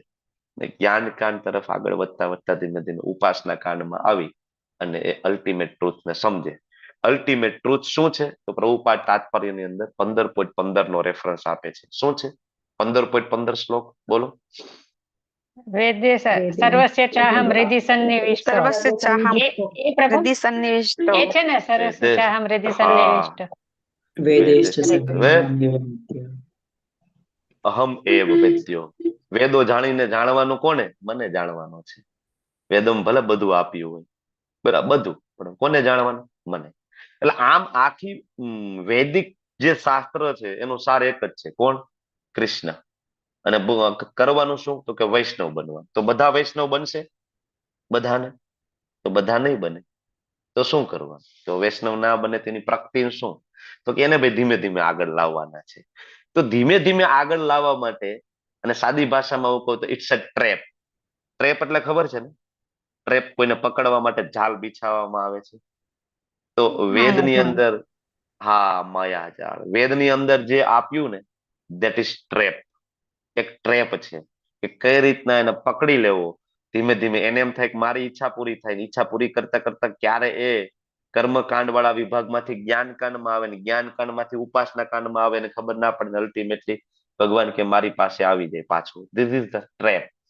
અને આનો ઉલ્લેખ વૈદિક ગ્રંથોમાં બધામાં થયો છે, જેને કૈટવ ધર્મ તરીકે ઓળખવામાં આવે છે. કૈટવ ધર્મ એટલે કે જે ખરેખર ધર્મ નથી, ભ્રમિત કરવા માટે આપણને ધર્મ જેવું લાગે, ધર્મ, અર્થ, કામ અને મોક્ષ, એનો ઉલ્લેખ પણ કૈટવ ધર્મમાં થયો. પણ એક ગ્રંથ એવો છે જેમાં કૈટવ ધર્મ નથી. એ ગ્રંથ કયો? ભાગવતમ. ભાગવતમ. શ્રીમદ ભાગવતમ. શ્રીમદ સ્કંદ પહેલો, ભાગવતમ. અધ્યાય પહેલો, સ્કંદ પહેલો, અધ્યાય પહેલો અને શ્લોક બીજો. ધર્મ પ્રોજિત કેતવોત્ર પરમો પરમો નિર્મત્સરાણામ નિર્મત્સરાણામ સતા વેદ્યમ વાસ્તવમત્ર વસ્તુ શિવદમ તાપત્રયોન્મૂલનમ શ્રીમદ ભાગવતે મહામુનિ કૃતે કિમ વા પરેશ્વરઃ સદ્યોરદ્યવરુજ્યતે પ્રકૃતિભિઃ શુશ્રુભિઃ તત્સણા. ધર્મ પ્રોજિત કેટવો અત્ર. કેટવ, કેટવ ધર્મ. કેટવ ધર્મ અહીંયા નથી. પ્રોજિત, કમ્પ્લીટલી રિજેક્ટેડ. શ્રીમદ ભાગવતમ ની અંદર કેટવ ધર્મ નથી. કેટવ ધર્મ એટલે કવર્ડ બાય ફ્રુટિટિવ ઇન્ટેન્શન, જેની અંદર આ કરો તો આ મળે, આ કરો તો આ મળે, બરાબર. એ ગોળ ગોળ વાતો ભાગવતમ ની અંદર નથી. અહીંયા ડાયરેક્ટ શું છે? ડાયરેક્ટ કૃષ્ણ આપે છે. કેટવ ધર્મ ભાગવતમ ની અંદર કેટવ ધર્મ નથી. કોણ સમજી શકશે? નિર્મત શરણામ સતામ. નિર્મત શરણામ, 100% pure in the heart. Prabhupada સમજાવે છે 100% પ્યોર ઇન ધ હાર્ટ. જેનું હાર્ટ 100% પ્યોર હશે, માત્ર એ જ શ્રીમદ ભાગવતમનો આ જે ઓરિજિનલ ઉદ્દેશ્ય છે. કયો? વેદસ્ય સર્વેર અહમ એવ વેદ્ય. એ જાણી શકશે, બાકી કોઈ જાણી શકશે નહીં. બરાબર, એને ખબર પડશે કે વેદ્યમ વાસ્તવમ અત્ર વસ્તુ શિવદમ. કોને જાણવાના છે? કૃષ્ણને જાણવાના છે. અને એવો ગ્રંથ કયો? તો કે શ્રીમદ ભાગવતે મહામુનિ કૃતે. બરાબર, શ્રીમદ ભાગવત મહામુનિ કોણે? વેદ વ્યાસજીએ લખ્યો છે. આવો ગ્રંથ કિમવા પરે, તો પછી બીજા બધા ગ્રંથોની જરૂર શું છે? એટલે હું તમને બધાને કહું કે પેલા ભગવદ્ ગીતા વાંચો, પછી શ્રીમદ ભાગવતમ વાંચો, પછી ચૈતન્ય ચરિતામૃત વાંચો. ઘણા હું જે રીડિંગ સેક્શનમાં હું વાંચતો હોઉં છું કે જે ભાગવતમ ના વાંચ્યું હોય ને, ત્યાં આપણે અલગ અલગ બીજા ગ્રંથ વાંચી રહ્યા છીએ. કોઈ ભવિષ્ય પુરાણ વાંચી રહ્યું છે, કોઈ રામચરિત માનસ વાંચી રહ્યું છે, કોઈ બ્રહ્માંડ પુરાણ વાંચી રહ્યું છે. બરાબર, હું જોઉં છું, પણ ન વાંચવું જોઈએ. જ્યાં સુધી શ્રીમદ ભગવદ્ ગીતા 8 થી 10 વાર ના વચાઈ જાય, શ્રીમદ ભાગવતમ નો પહેલો સ્કંદ 5 વાર ના વચાઈ જાય, બીજો સ્કંદ 4 વાર ના વચાઈ જાય, અને પછી આગળના બધા સ્કંદ કમ્પ્લીટલી પૂરા ના થઈ જાય ને, ત્યાં સુધી બીજા કોઈ બુક વાંચવાની જરૂર નથી. એ સ્વયં અહીંયા હું નથી કહેતો, સ્વયં વેદવ્યાસજી કહે છે, સ્વયં સુખદેવજી લખે છે, શ્રીમદ ભાગવતે મહામુનિ કૃતે કિમ વાપરેશ્વર. બીજા ગ્રંથની શું જરૂર છે? ખાલી ભાગવતમ એકલું પૂરતું છે તમને ગોલોક વૃંદાવન ધામમાં પ્રવેશ કરાવવા માટે. અને એકવાર પ્રભુપાદનું ભાગવતમ વાંચી લેશો ને, તમને એવું લાગશે કે મેં બધું વાંચી લીધું, મેં ગરુડ પુરાણે વાંચી લીધું છે, મેં ભવિષ્ય પુરાણે વાંચી લીધું છે. ક્યાંય ફાફા મારવાની જરૂર નથી. આપણા માટે ભગવદ્ ગીતા, ભાગવતમ, ચૈતન્ય ચરિતામૃત. આના સિવાય જેને વાંચ્યું છે ને, બધા ગોટે ચડેલા છે. બધા. જેને ભાગવત નથી વાંચ્યું, જેને ખાલી શિવ પુરાણ વાંચ્યું હોય, ખાલી પદ્મ પુરાણ વાંચ્યું હોય, ખાલી, બરાબર. હા, અસીતા માતાજી બોલો બોલો. પ્રભુજી, એક ક્વેશ્ચન છે, તમે કહો તો લાસ્ટ પૂછવીશ, પણ તમે પછી લાસ્ટમાં ટાઈમ નથી આપતા એટલે. લાસ્ટ રાખો ને માતાજી, આજે ટાઈમ આપશું એવું કરીશું. ઓકે, તો અથવા મને પર્સનલી મોકલી શકો ને, તમે વોટ્સએપ કરી દેવાનું, વોઇસ નોટ મૂકી દેવાની વોટ્સએપ. જવાબ તો હું તમને બધાને આપું જ છું. લગભગ બન્યું નથી કોઈના પ્રશ્ન જવાબ મેં ના આપ્યો હોય. 1-2 દિવસમાં તો આન્સર હું આપી દેતો હોઉં છું વિથ રેફરન્સ. ઓકે, તો પ્રોજિત અહીંયા એ કૈટવ ધર્મ નથી. એટલે કૈટવ એટલે હવે કળિયુગની અંદર સ્વયં ચૈતન્ય મહાપ્રભુ પ્રગટ થયા અને એને આપણને કૈટવ ધર્મ રહિત ઓરિજિનલ ધર્મ આપ્યો. ભગવાનનું નામ, સંકીર્તન, યજ્ઞ. યજ્ઞનો ઓરિજિનલ અર્થ સમજાવવા માટે હું છેક તમને ભાગવતમમાં લઈ ગયો છું. બરાબર, અને તમને ભાગવતનો મહિમા, નામનો મહિમા અને ઓરિજિનલ ધર્મ શું છે સમજાવવા માટે હું ત્યાં લઈ ગયો તમને. એટલે સિલ્વર ઉપાજી પણ ભાગવતમનો શ્લોક આપે છે અને મહાપ્રભુએ જે પદ્ધતિ આપી આપને સમજાવે છે. બીજા બધા યજ્ઞ ભૌતિક ઈચ્છા પૂરી કરે ને, એમ હરિનામ યજ્ઞ પણ ભૌતિક ઈચ્છા પૂરી કરે છે, પણ ભક્ત ક્યારે ભૌતિક ઈચ્છા માટે યજ્ઞ કરતો નથી. આજે હું કહું છું તો પછી ઈચ્છા નહીં કરતા માળા કરતા કરતા કે હું 16 માળા કરીશ, ઘરના મકાન થઈ જાય, 32 માળા કરીશ, ઘરની એક 4 વ્હીલ થઈ જાય. ખરેખર થાય છે, હું તમને કહું છું કે થાય છે. ખૂબ હૃદયપૂર્વક, ભાવપૂર્વક, પ્રેમપૂર્વક, શુદ્ધ હૃદયપૂર્વક જયારે તમે લોકો જપ કરો છો તો ભૌતિક ઈચ્છાઓ પૂરી થાય છે. એમાં કોઈ શંકાને સ્થાન નથી. ઘણા બધાનો આ પોતાનો પર્સનલ અનુભવ રહ્યો છે. પોતે ઈચ્છા ના કરવા છતાંય ક્યારેક સૂક્ષ્મ ઈચ્છાઓ થવાથી પણ કૃષ્ણ પૂરી કરી દે છે. સૂક્ષ્મ. પછી એવું થાય આપણે કે આ તો ખોટું થઈ ગયું, પણ પછી જયારે ઈચ્છા પૂરી થઈ જાય ત્યારે ખબર પડે કે સાલું આ ઓલી ઈચ્છા થઈ હતી અને કૃષ્ણ મારું કેટલું ધ્યાન રાખે છે. બરાબર, એટલે થાય છે પણ આપણે કરવાનું નથી. બરાબર, તો કૈટવ ધર્મ બીજે આપેલો જ છે. કૈટવ ધર્મમાં આપણે પરવું નથી, શુદ્ધ ધર્મ જોઈએ છે આપણે, પરવો ધર્મ. બરાબર, ઓકે. તો હવે 11મા શ્લોકની અંદર કહે છે યજ્ઞો દ્વારા પ્રસન્ન થઈને દેવો તમને પણ પ્રસન્ન કરશે ને એ રીતે માનવો અને દેવો વચ્ચેના સહકાર સૌનો અભ્યુદય થાય.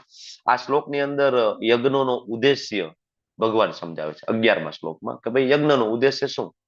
તાત્પર્ય તમે વાંચો તો એમાં દેવતાઓનું સ્ટેટસ પ્રભુપાદે સમજાવ્યું છે શાસ્ત્ર મુજબ. ઘણા બધા હું જોતો હોઉં છું કે અમુક પ્રભુજીના લેક્ચર્સ ને બધા, હમણાં શિવરાત્રી હતી એના લેક્ચર્સ હું સાંભળતો હતો, તો તમે એ લેક્ચરના કોમેન્ટ સેક્શનમાં જાઓ ને તો માણસો માનવા તૈયાર નથી હોતા કે શિવજી કોણ છે, વિષ્ણુ કોણ છે, બ્રહ્માજી કોણ છે, અમારા માટે તો આ જ છે, અમારા માટે તો આ છે. આવા ઘણા બધા એમાં તમને અલગ અલગ જોવા મળે. કારણ કે કૈટવ ધર્મ, એને જે મળ્યું એ શું મળ્યું? કૈટવ ધર્મ. બીજા શાસ્ત્ર વાંચીને, બરાબર, એને ખબર જ ના પડી અલ્ટિમેટલી સાર શું છે. ઓકે, તો દેવતાઓનું સ્ટેટસ જે ભગવાનના વહીવટી કર્તા તરીકે દેવતાગણ છે, ભગવાન જ દેવતાગણને બધાને એ શક્તિ આપે છે. આગળ જ ભગવાને કીધું ને કે મેં જ આ સિસ્ટમ આપી, દેવતાઓને એ શક્તિ આપી કે આપણી ઈચ્છા પૂરી કરે. બરાબર. દેવતાઓ, હવે જો એનો મતલબ એવો નથી કે દેવતાઓ કોઈ સામાન્ય જીવ છે. ખૂબ જ પુણ્ય કર્મ કર્યું છે ને એ પદ ઉપર એ લોકો પહોંચ્યા છે. બરાબર. એક તો પરમ વૈષ્ણવ છે પહેલી વસ્તુ, અને બીજું કે એને એ વસ્તુ પ્રૂવ કરી છે. શું પ્રૂવ કરી છે દેવતાઓએ? કે ભગવાન તેના ઉપર વિશ્વાસ કરી શકે છે. બરાબર. જે કોઈ ઇન્દ્ર બન્યું, વરુણ બન્યું, બરાબર, વોટેવર જે કઈ દેવ દેવતાઓ બન્યા, કુળદેવી બન્યા, તો એને એ જીવે એ પુણ્ય અર્જિત કરીને એ ત્યાં પહોંચ્યા ને, તો એને કૃષ્ણની એ કોન્ફિડન્સ જીત્યો છે પહેલા તો, કે નહીં ભગવાન તમે મને આ સેવા આપશો ને તો હું સેવા એ ખૂબ સારી રીતના બજાવીશ. રેડી. તો એ કોઈ સામાન્ય જીવ નથી. એટલે ક્યારે કોઈ દેવી દેવતાઓનું અપમાન ક્યારે થવું ના જોઈએ, કારણ કે ઇટ ઇઝ ઓલ્સો વૈષ્ણવ અપરાધ. કારણ કે એ વૈષ્ણવ છે ત્યારે તો એને પોઝિશન આપી છે ને ભગવાને. કોઈ સામાન્ય જીવને તો એ શક્તિ સંચારિત કર્યા નથી. વૈષ્ણવ હોય ત્યારે શક્તિ સંચારિત થાય છે. બરાબર. એટલે તમે જો સિમ્પલ ભૌતિક જગતમાં પણ તમે એક એક્ઝામ્પલ આપો, કોઈને સીઈઓ બનાવવામાં આવે ભૌતિક જગતમાં, તો પણ એને પદ ઉપર બેસાડવો હોય કંપનીનો સીઈઓ તરીકે, તો કેટલું બધું જોવું પડે. બરાબર. તો અહીંયા તો દેવી દેવતાઓ જે છે એને ભગવાનનો વિશ્વાસ જીત્યો છે, અને ઉપનિષદમાં ત્યાં સુધી વર્ણન છે કે જો એનું પોતાનું કાર્ય બરાબર ના કરે તો કૃષ્ણને દંડ આપે છે. ઉપનિષદમાં ત્યાં સુધી વર્ણન છે કે વાયુ પણ કૃષ્ણના ભયથી વહે છે, સૂર્ય છે એ પણ કૃષ્ણના ભયથી પોતાનું કાર્ય કરે છે, અને ના થાય તો દંડ પણ મળે છે. નીતુ માતાજી કઈ કેવું છે? હા પ્રભુજી, અભ્યુદયનો મીનિંગ શું થાય? જે અભ્યુદય એટલે અભ્યુદય લખ્યું છે ને માનવો આપણા અનુવાદમાં, હા હા, તો સહકારથી એમાં અભ્યુદય, અભ્યુદય. પ્રગટ થવું, ઉત્પન્ન થવું. બરાબર. માનવ અને દેવો સહકારી સૌનું અભ્યુદય થાય. બરાબર. પ્રગટ થવું, ઉદ્ધાર થવો. બરાબર. શ્લોકના અનુસંધાને બધાનો ઉદ્ધાર થવો. બરાબર. બધાની પ્રસન્નતા થવી. અચ્છા. બરાબર. હા. એટલે સૌનો ઉદ્ધાર થશે, દેવતાઓનો, આપણો, બધાની પ્રસન્નતા થશે. ઓકે. તો સામાન્ય વસ્તુ નથી પેલી વસ્તુ. દેવતાઓ જે પોસ્ટ ઉપર બેઠા છે એ, અને દેવતાઓ પાસેથી આપણને ઘણું બધું મળે છે. એના બદલામાં આપણે દેવતાઓને પ્રસન્ન કરીએ છીએ, અને ના પ્રસન્ન કરીએ તો દેવતાઓ રૂષ્ટ થઈ જાય છે. કારણ કે આ વાત થાય છે અત્યારે કર્મકાંડ વાળા સેશનની. જો તમે દેવતાઓ માટે નહીં કરો તો દેવતાઓ રૂષ્ટ થશે, અને દેવતાઓ પોતાની પાસે જે શક્તિ છે એનો ઉપયોગ કરીને પોતાના ખાતામાં આવેલી જે ભૌતિક સગવડોનો પુરવઠો બંધ કરી દેશે, અને વરસાદ નિયમિત નહીં થાય. બરાબર. એર પોલ્યુશન, વોટેવર, જેની જે શક્તિઓ છે એ પુરવઠો ત્યાંથી બંધ કરવામાં આવતો હોય છે. પહેલાના સમયમાં લોકોને આ વાતની ખૂબ સરસ રીતના ખબર હતી, એટલે એ લોકો આ દેવ ઋણ ચૂકવવા માટે યજ્ઞો કરતા હતા, દેવતાઓને પ્રસન્ન કરતા હતા. હવે આજના સમયના લોકો તો સગા ભાઈનું ઋણ ચૂકવતા નથી, માતા પિતાનું ઋણ ચૂકવતા નથી. જે માતા પિતા સાથે રહેતા હોય, જેને પાળી પોષીને મોટો કર્યો હોય, જેના માટે સંપત્તિ મૂકી હોય, જેને ખૂબ મહેનત કરીને પાટા પેટે કહેવાય પેટે પાટા બાંધીને પરસેવાની કમાણી દ્વારા જે બાળકને ભણાવ્યું, એ બાળક મોટું થઈને માતા પિતાનું ઋણ પણ નથી ચૂકવતું. બરાબર ને? સગા ભાઈ પાસેથી સંપત્તિ છીનવી લે છે. બરાબર. હવે આ લોકો માતા પિતાનું જે ઋણ નથી ચૂકવતા, આ ભૌતિક જગતમાં મૂર્તિમંત એની સામે હોય, જેને આપણે જોઈ શકીએ છીએ, માતા પિતા, ભાઈ, સગા. બરાબર. કોક પાસેથી પૈસા લઈને એને પાછા નથી આપતા આજકાલ. તો આ ઋણ પણ આપણે ચૂકવતા નથી. તમે વિચાર કરો કે ચેતના આપણી ક્યાં પહોંચી છે. હવે આ લોકો પાસે તમે એમ કહો કે દેવતાઓનું ઋણ ઉતારે, આવી અપેક્ષા રાખવી તો બહુ અઘરી વસ્તુ થઈ ગઈ ને. જે સામે માતા પિતા સાક્ષાત ઉભા છે એનું ઋણ આપણે નથી ચૂકવતા, તો જે દેવતા દેખાતા નથી એનું ઋણ તો ક્યાંથી આ લોકો ચૂકવવાના છે. બરાબર. તો આ લોકો એ કરતા નથી, ને એટલા માટે જીવનમાં ખૂબ મુશ્કેલીઓ થાય છે. આમ તો તમે જુઓ તો અલ્ટિમેટલી તો કૃષ્ણને પ્રસન્ન કરવાના છે. પ્રભુપાદ તાત્પર્યની અંદર પણ આપે છે કે યજ્ઞ કરવાથી આહાર શુદ્ધિ થાય, એના વૈદિક શ્લોક ને એની બધી ચર્ચાઓ છે. આમ તો વેદ છે બહુ વિશાળ છે, બહુ મોટું છે. 10,000 into 10,000 એટલા શ્લોક આમ તો વેદની અંદર છે. 10,000 into 10,000 એટલે એકડાની પાછળ 8 મીંડા, ટોટલ આટલા શ્લોકો થાય, જેમાં 99% વાળા ભાગમાં મોટા ભાગે કર્મકાંડ ને એના રિલેટેડ ની મોટા ભાગની ચર્ચાઓ છે.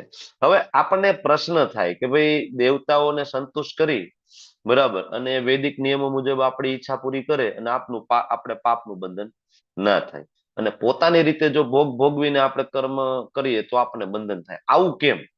ઈચ્છા તો બેયમાં પૂરી થાય છે, આવું શું કામ થાય? આનો જવાબ તમે લોકો આપો કે ભાઈ દેવતાઓ અથવા કૃષ્ણને સેન્ટરમાં રાખીને યજ્ઞ અર્થાત કર્મ, આપણે તો વૈષ્ણવ છે એટલે આપણે તો ડાયરેક્ટ કૃષ્ણ પાસે જ જઈશું. આવું શું કામ થાય? બેયમાં ઇન્દ્રિય તૃપ્તિ તો બેયમાં થાય છે.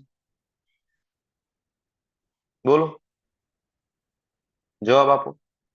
ક્વેશ્ચન પાછો બોલો ને. હરે કૃષ્ણ. ફળની આસક્તિ નથી રહેતી તેમાં, કેમ કે આપણે જે કઈ ભોગ કરીએ છીએ તો પ્રસાદ સ્વરૂપે સ્વીકારતા હોઈએ છીએ એનો યજ્ઞનો, અને દેવતાઓને એનું ફળ કરતા હોઈએ છીએ, ઇનડાયરેક્ટલી કૃષ્ણ ફળ અર્પણ કરતા હોઈએ છીએ. બરાબર છે, બરાબર. બીજા કોઈને કઈ એડ કરવું છે? પ્રશ્ન ફરીવાર પૂછો કોને.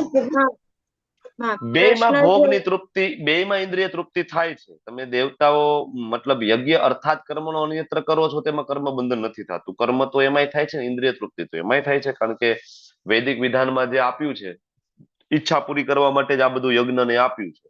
તમે યજ્ઞ કરાવી અને તમારી ઈચ્છા પૂરી કરો, તમે ડાયરેક્ટ તમારી ઈચ્છા પૂરી કરો, બેયમાં મૂળ તો તમારી ઈચ્છા પૂરી થાય જ છે. તો ફેર શું છે બેયમાં? એ પ્રશ્ન હતો મારો. અને શું કામ એવું થાય છે કે આમાં પાપ નથી લાગતું? ઓના માતાજી બોલો. એટલે પ્રભુજી તમે એવું કહેવા હરે માંગો છો કૃષ્ણ. કે હવે બંનેમાં પાપ નથી લાગતું. બોલો બોલો.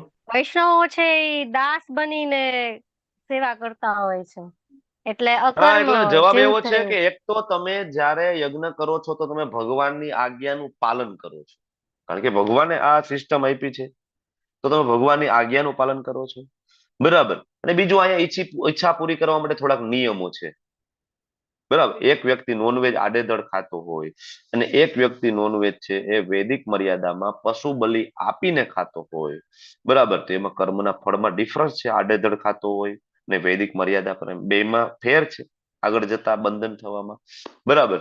અને બીજું, એક તો આ પદ્ધતિને ફોલો કરવામાં સૌથી ઇમ્પોર્ટન્ટ વસ્તુનો એ ખ્યાલ આવે છે કે મારું જે સુખ છે એનું કારણ મારાથી વધારે જે બળવાન હોય એના સુખ સાથે જોડાયેલું છે.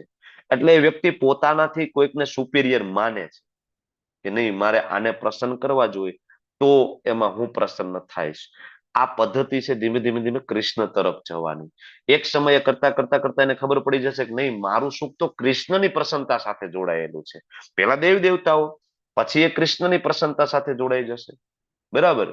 આ એક ધીમે ધીમે ધીમે, એટલે આ યજ્ઞ અહીંયા આપ્યો છે. જે લોકો કૃષ્ણ માટે ના કરે તો દેવી દેવતાઓ માટે કરે, એનાથી એને પ્રેક્ટિસ પડી જશે. ઇટ્સ લાઈક ઇન્ટર્નશીપ, બરાબર. ત્યાં એ પ્રેક્ટિસ કરી લે, દેવી દેવતાઓને પ્રસન્ન કરી લે, પોતાની ઈચ્છા પૂરી કરી લે, અને પછી આગળ જતા એ ફરીથી ભગવાન માટે કરે, બરાબર. તો અને બીજું, આ પ્રોસેસમાં, આ જે પ્રોસેસ યજ્ઞવાળી પ્રોસેસ છે એમાં ખાલી પોતાનું જ વિચારતો નથી, ઉપરમાં પણ એ વિચારતો હોય છે. એટલે એમાં એને જે કર્મનું ફળ છે એનું બંધન ઓછું થાય છે. અમુક એને ઘણું બધું ડિસ્કાઉન્ટ મળે છે. જો કૃષ્ણ માટે કરવામાં આવે તો કોઈ કર્મ બંધન નથી. વિમલા માતાજી શું કેવું છે, બોલો. એટલે પ્રભુજી તમારી ક્વેશ્ચન જ સમજવામાં મને ભૂલ થઈ રહી છે, મતલબ સમજાતો નથી. એટલે તમે પહેલા એવું કહો છો કે દેવતાઓને પ્રસન્ન કરવાનો યજ્ઞ અને બીજો કૃષ્ણ પ્રીત્યાર્થે યજ્ઞ કરવો, એવું એવો છે છે ને? જ નહીં પ્રશ્ન. પ્રશ્ન હું એમ તમને સમજાવું છું કે દેવતાઓ માટે પ્રસન્ન કરો, બરાબર, તો ઇન્દ્રિય તૃપ્તિ થાય. ને ડાયરેક્ટ તમે તમારી રીતે નાસ્તિક થઈને પણ કરો તો ઇન્દ્રિય તૃપ્તિ થાય. તો બેમાં ફેર શું છે? આ પ્રશ્ન હતો મારો. હા, બરાબર. દેવતાઓથી એક સ્ટેપ આગળ વધીને કૃષ્ણ માટે કરો તો શું ફેર છે? એ તો પછી મેં એડ કર્યું ને છેલ્લે, કારણ કે અહીંયા વાત કર્મકાંડને રિલેટેડ છે, એટલે મેં કર્મકાંડને રિલેટેડ તમને સમજાવી રહ્યો છું. ઓકે, તો આગળ વધીશું. હરે કૃષ્ણ પ્રભુજી. હરે કૃષ્ણ પ્રભુજી, પ્રભુપાદે છેલ્લેની લાઈનોમાં કીધું છે કે આપણે જો કૃષ્ણની પ્રીતિ અર્થે આપણે યજ્ઞ કરીએ તો એનાથી આપણે જે જીવનનો અંતિમ ધ્યેય છે કે ભગવાન જોડે પાછા જવું, એ મળી શકે. જ્યારે આપણે એમને અર્પણ કરીને ના કરીએ તો શું થઈએ કે આપણે ભૌતિક જીવનમાં પાછા ને પાછા ભૌતિક અસ્તિત્વમાં ફસાઈએ તો એ અને આપણું જીવનનું અંતિમ ધ્યેય પ્રાપ્ત ના કરી શકીએ. આ મારા પ્રશ્નનો જવાબ છે. એનું કહેવામાં આવ્યું છે. હા, બરાબર છે, એ જ જવાબ છે, બરાબર છે, હું એ જ કહું છું તમને, એ જ છે. આ ફેર છે. તમે તમારી રીતના ઇન્દ્રિય તૃપ્તિ કરો અને કૃષ્ણને સેન્ટરમાં રાખી અને આપણે કરીએ, બરાબર, કૃષ્ણની પ્રસન્નતા માટે કરીએ. એમાં આપણી ઇન્દ્રિય તૃપ્તિ તો તોય થાય જ છે, ના કરવી હોય તોય નથી થતી. તમે લોકો મંદિરે જાઓ, પ્રસાદ નથી ખાતા, નથી આનંદ આવતો પ્રસાદ લેવામાં, પણ સેન્ટરમાં કૃષ્ણ છે ને, બરાબર.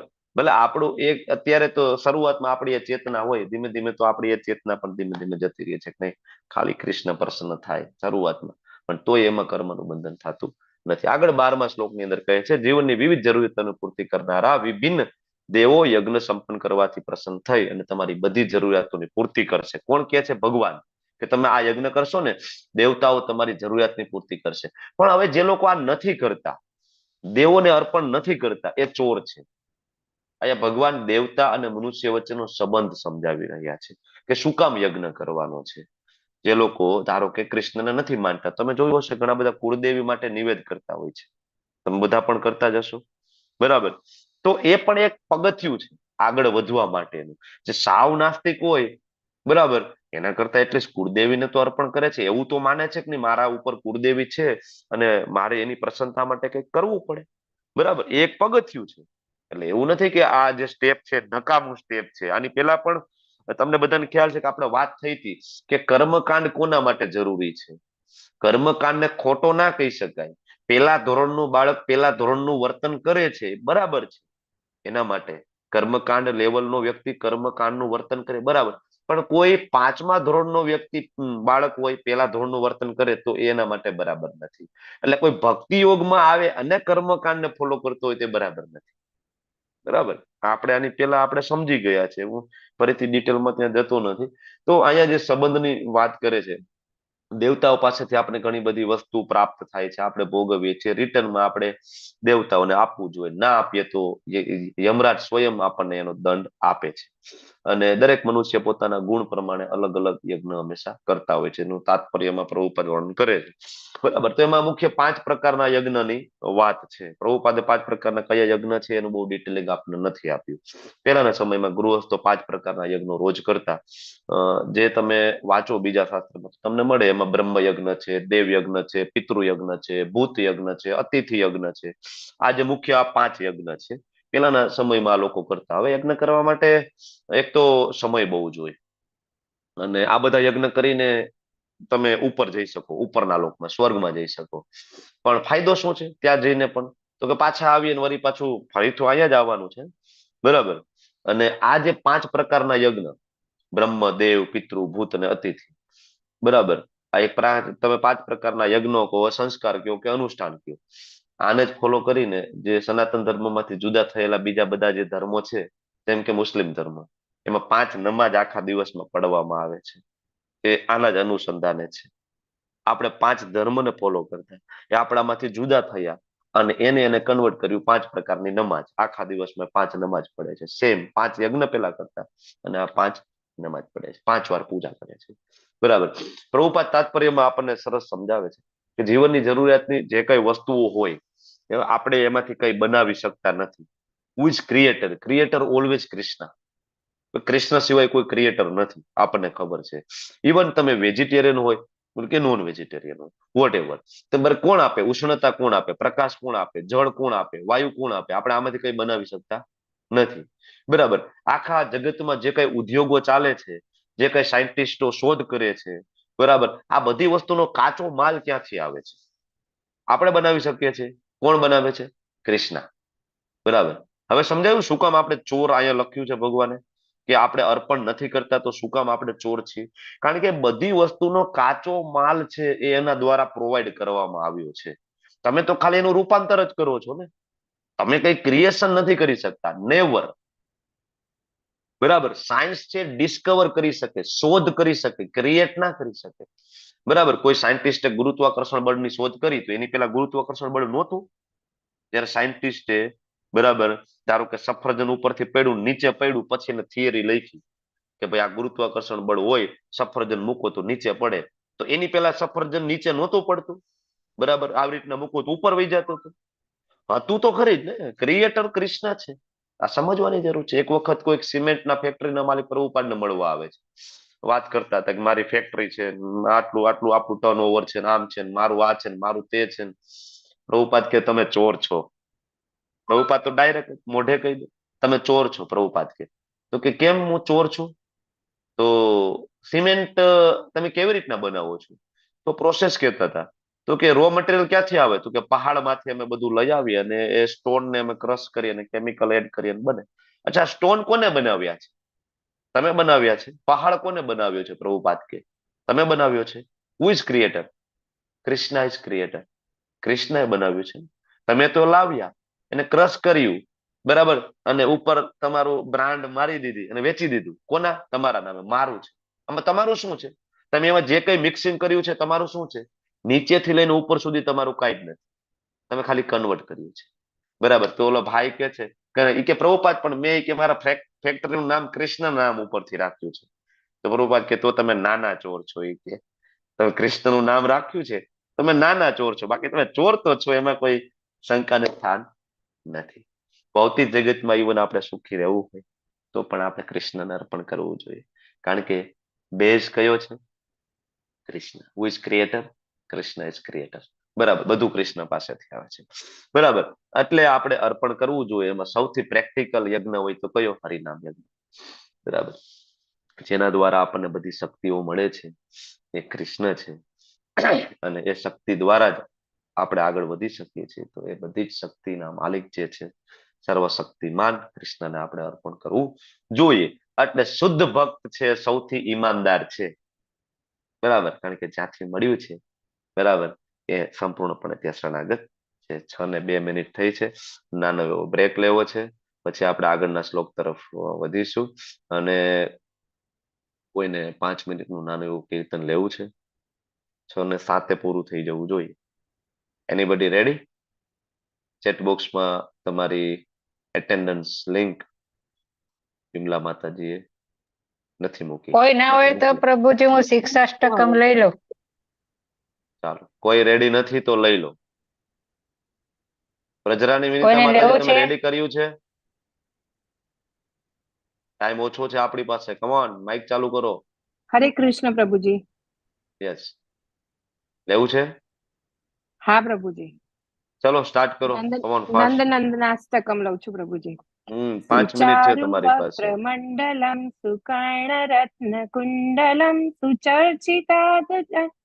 સુચર્ચિતાગ્રચંદનમ નમામિ નંદનંદનમ સુદીર્ઘનેત્રપંકજમ શિખે શિખંડમૂર્ધજમ અનંતકોટિમોહનમ નમામિ નંદનંદનમ સુનાસિકાગ્રમૌક્તિકમ સ્વચ્છદંતપંક્તિકમ નવાંબુદાંગચિત્रणं નમામિ નંદનમ કરેણ વેણુરજ્જિतं ગતિકરીન્દ્રગજ્જિतं दुकूलपीतशोभनं नमामि नन्दनन्दनम् त्रिभङ्गदेहसुन्दरं नखद्युति सुधाकरम् अमूल्यरत्नभूषणं नमामि नन्दनन्दन सुगन्ध अङ्गसौरभम् उरोविराजिकौस्तुभं स्फुरत्त्रिवत्सलाचनं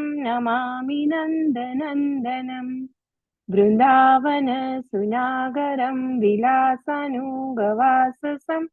सुरेन्द्रगर्वमोचनं नमामि नन्दनन्दनम् व्रजाङ्गना सुनायकं सदा सुखप्रदायकं जगन्मनः प्रलोभनं नमामि नन्दनं श्रीनन्दनन्दनाष्टकं पठेय श्रद्धयान्वित तरेद्भवाब्धिदुस्तरं लभेद्दधीतियुक्तकम् इति श्रीनन्दनन्दाष्टकं सम्पूर्णम् हरे कृष्ण कृष्ण कृष्ण हरे हरे हरे राम राम राम हरे हरे हरे कृष्ण प्रभुजी।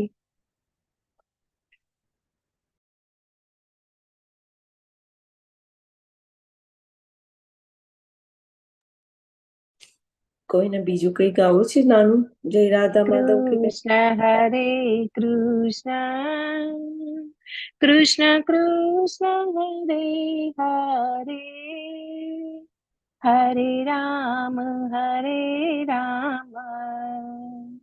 રામ રામ હરે હરે હરે કૃષ્ણ કૃષ્ણ કૃષ્ણ હરે હરે હરે રામ રામ રામ હરે હરે હરે કૃષ્ણ માતાજી. હરે કૃષ્ણ હરે કૃષ્ણ માતાજી. હરે વ્રજરાણી વિનીતા માતાજી. હરે રામ રામ રામ હરે હરે હરે કૃષ્ણ માતાજી. મંત્ર તો પૂરો કરવા દેવો તો હરે કૃષ્ણ. એટલે શરૂ કરે ત્યારથી મેં બોલવાનું ચાલુ કર્યું. પ્રથમ મેં કીધું હવે થઈ જવા દે, એમ શરૂ કરતા પહેલા બોલી હતી. કઈ વાંધો નહીં, હવે ગાઓ. મેં કીધું 6 બોલી લો, 8 શ્લોકમાં વાર ના લાગે. હવે કઈ વાંધો નહીં, તમે ચાલુ રાખો. બોલી લો માતાજી, પતી જશે હજુ પ્રભુજી આવે ત્યાં સુધી. માતાજી શ્લોક ચાલુ કરે પાછો. લઈ લો માતાજી. શિક્ષાષ્ટકમ ચેતો દર્પણ માર્જનમ ભવ મહાદાવાગ્નિ નિર્વાપણમ શ્રેયઃ કૈરવ ચંદ્રિકા વિતરણમ વિદ્યાવધુ જીવનમ આનંદા. હરે કૃષ્ણ પ્રભુજી. થેન્ક યુ, ખૂબ ખૂબ ધન્યવાદ. અચ્છા, તમે પણ શિક્ષાષ્ટકમ ચાલુ કર્યું છે એમ ને? Thank you. ઓકે, ટાઈમ હતો ને એટલે ચાલુ કર્યું હતું પ્રભુજી. ના ના કઈ વાંધો ના, હું તો પાણી પીવા ગયો હતો એટલે મને ખ્યાલ નતો. Thank you. કઈ વાંધો નહીં, જેને લીધું હોય તે, અને સરસ લીધું હશે. આઈ હોપ કે નીચે ગયો હતો એટલા માટે. ઓકે, તો બાકી રહી ગયું હોય કોઈને કઈ લેવાનું તો નેક્સ્ટ ટાઈમ બરાબર પહેલેથી ઇન્ફોર્મ કરી દેવાનું અને લઈ લેજો. ઓકે, દેન શરૂઆત કરશું આપણે. એક મિનિટ, શું ખુલી ગયું છે?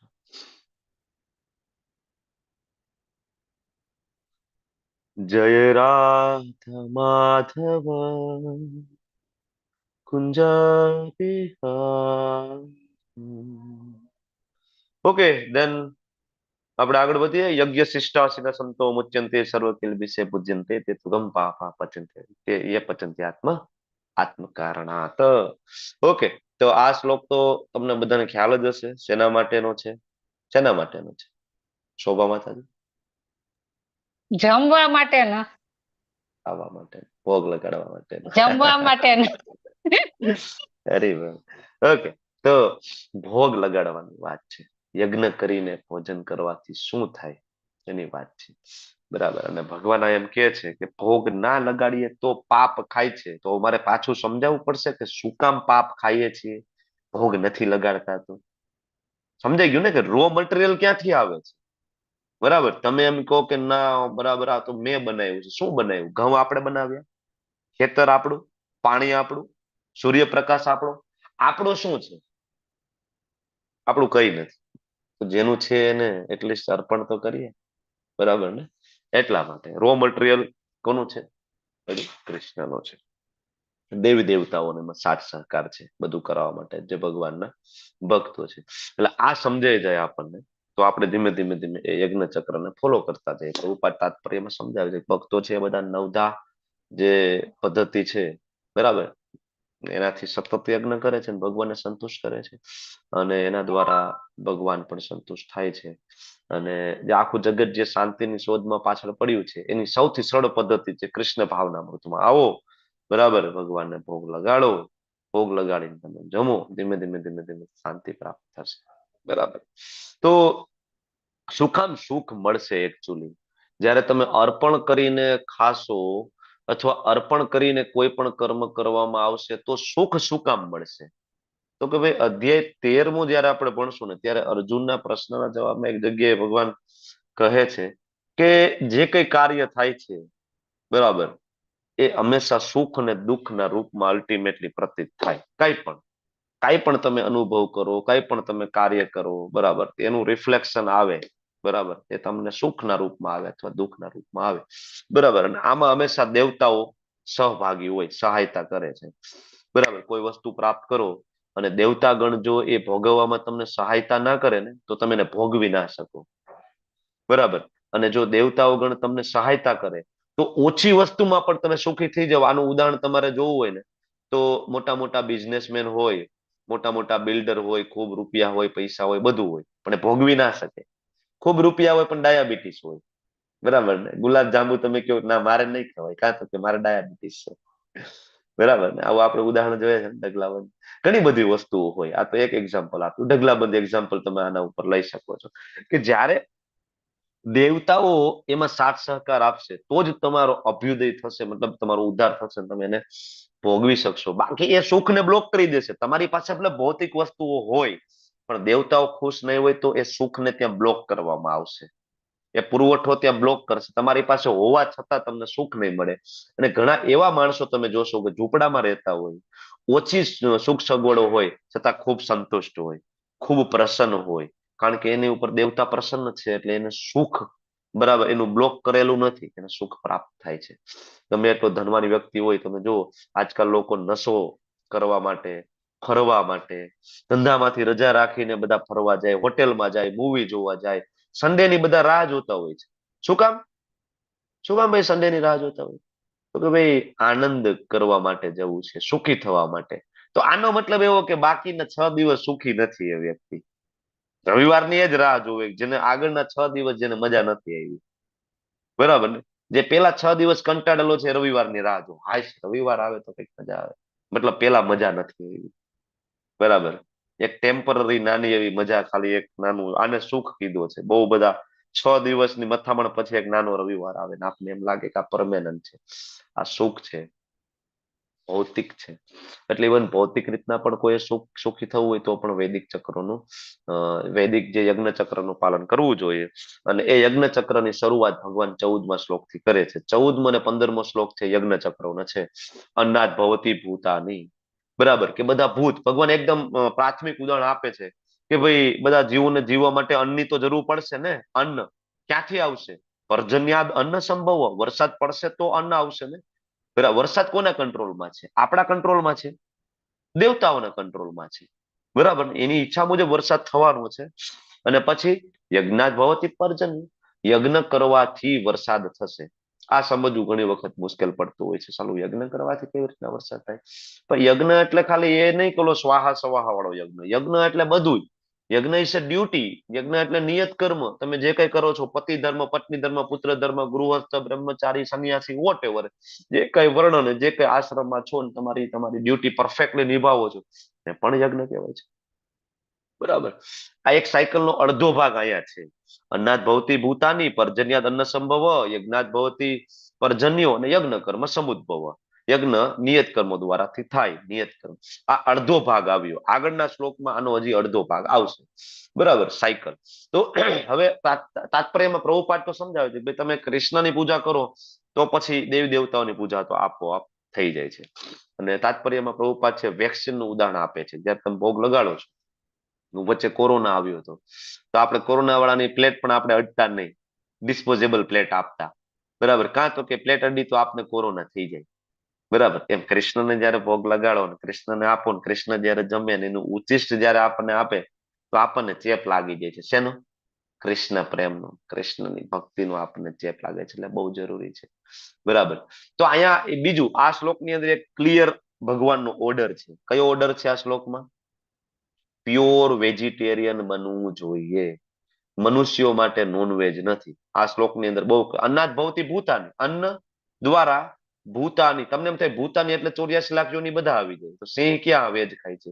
પણ અહીંયા ભૂતાની નો અર્થ ખાલી મનુષ્ય થાય છે, આમ જોવા જઈએ તો. શું કામ?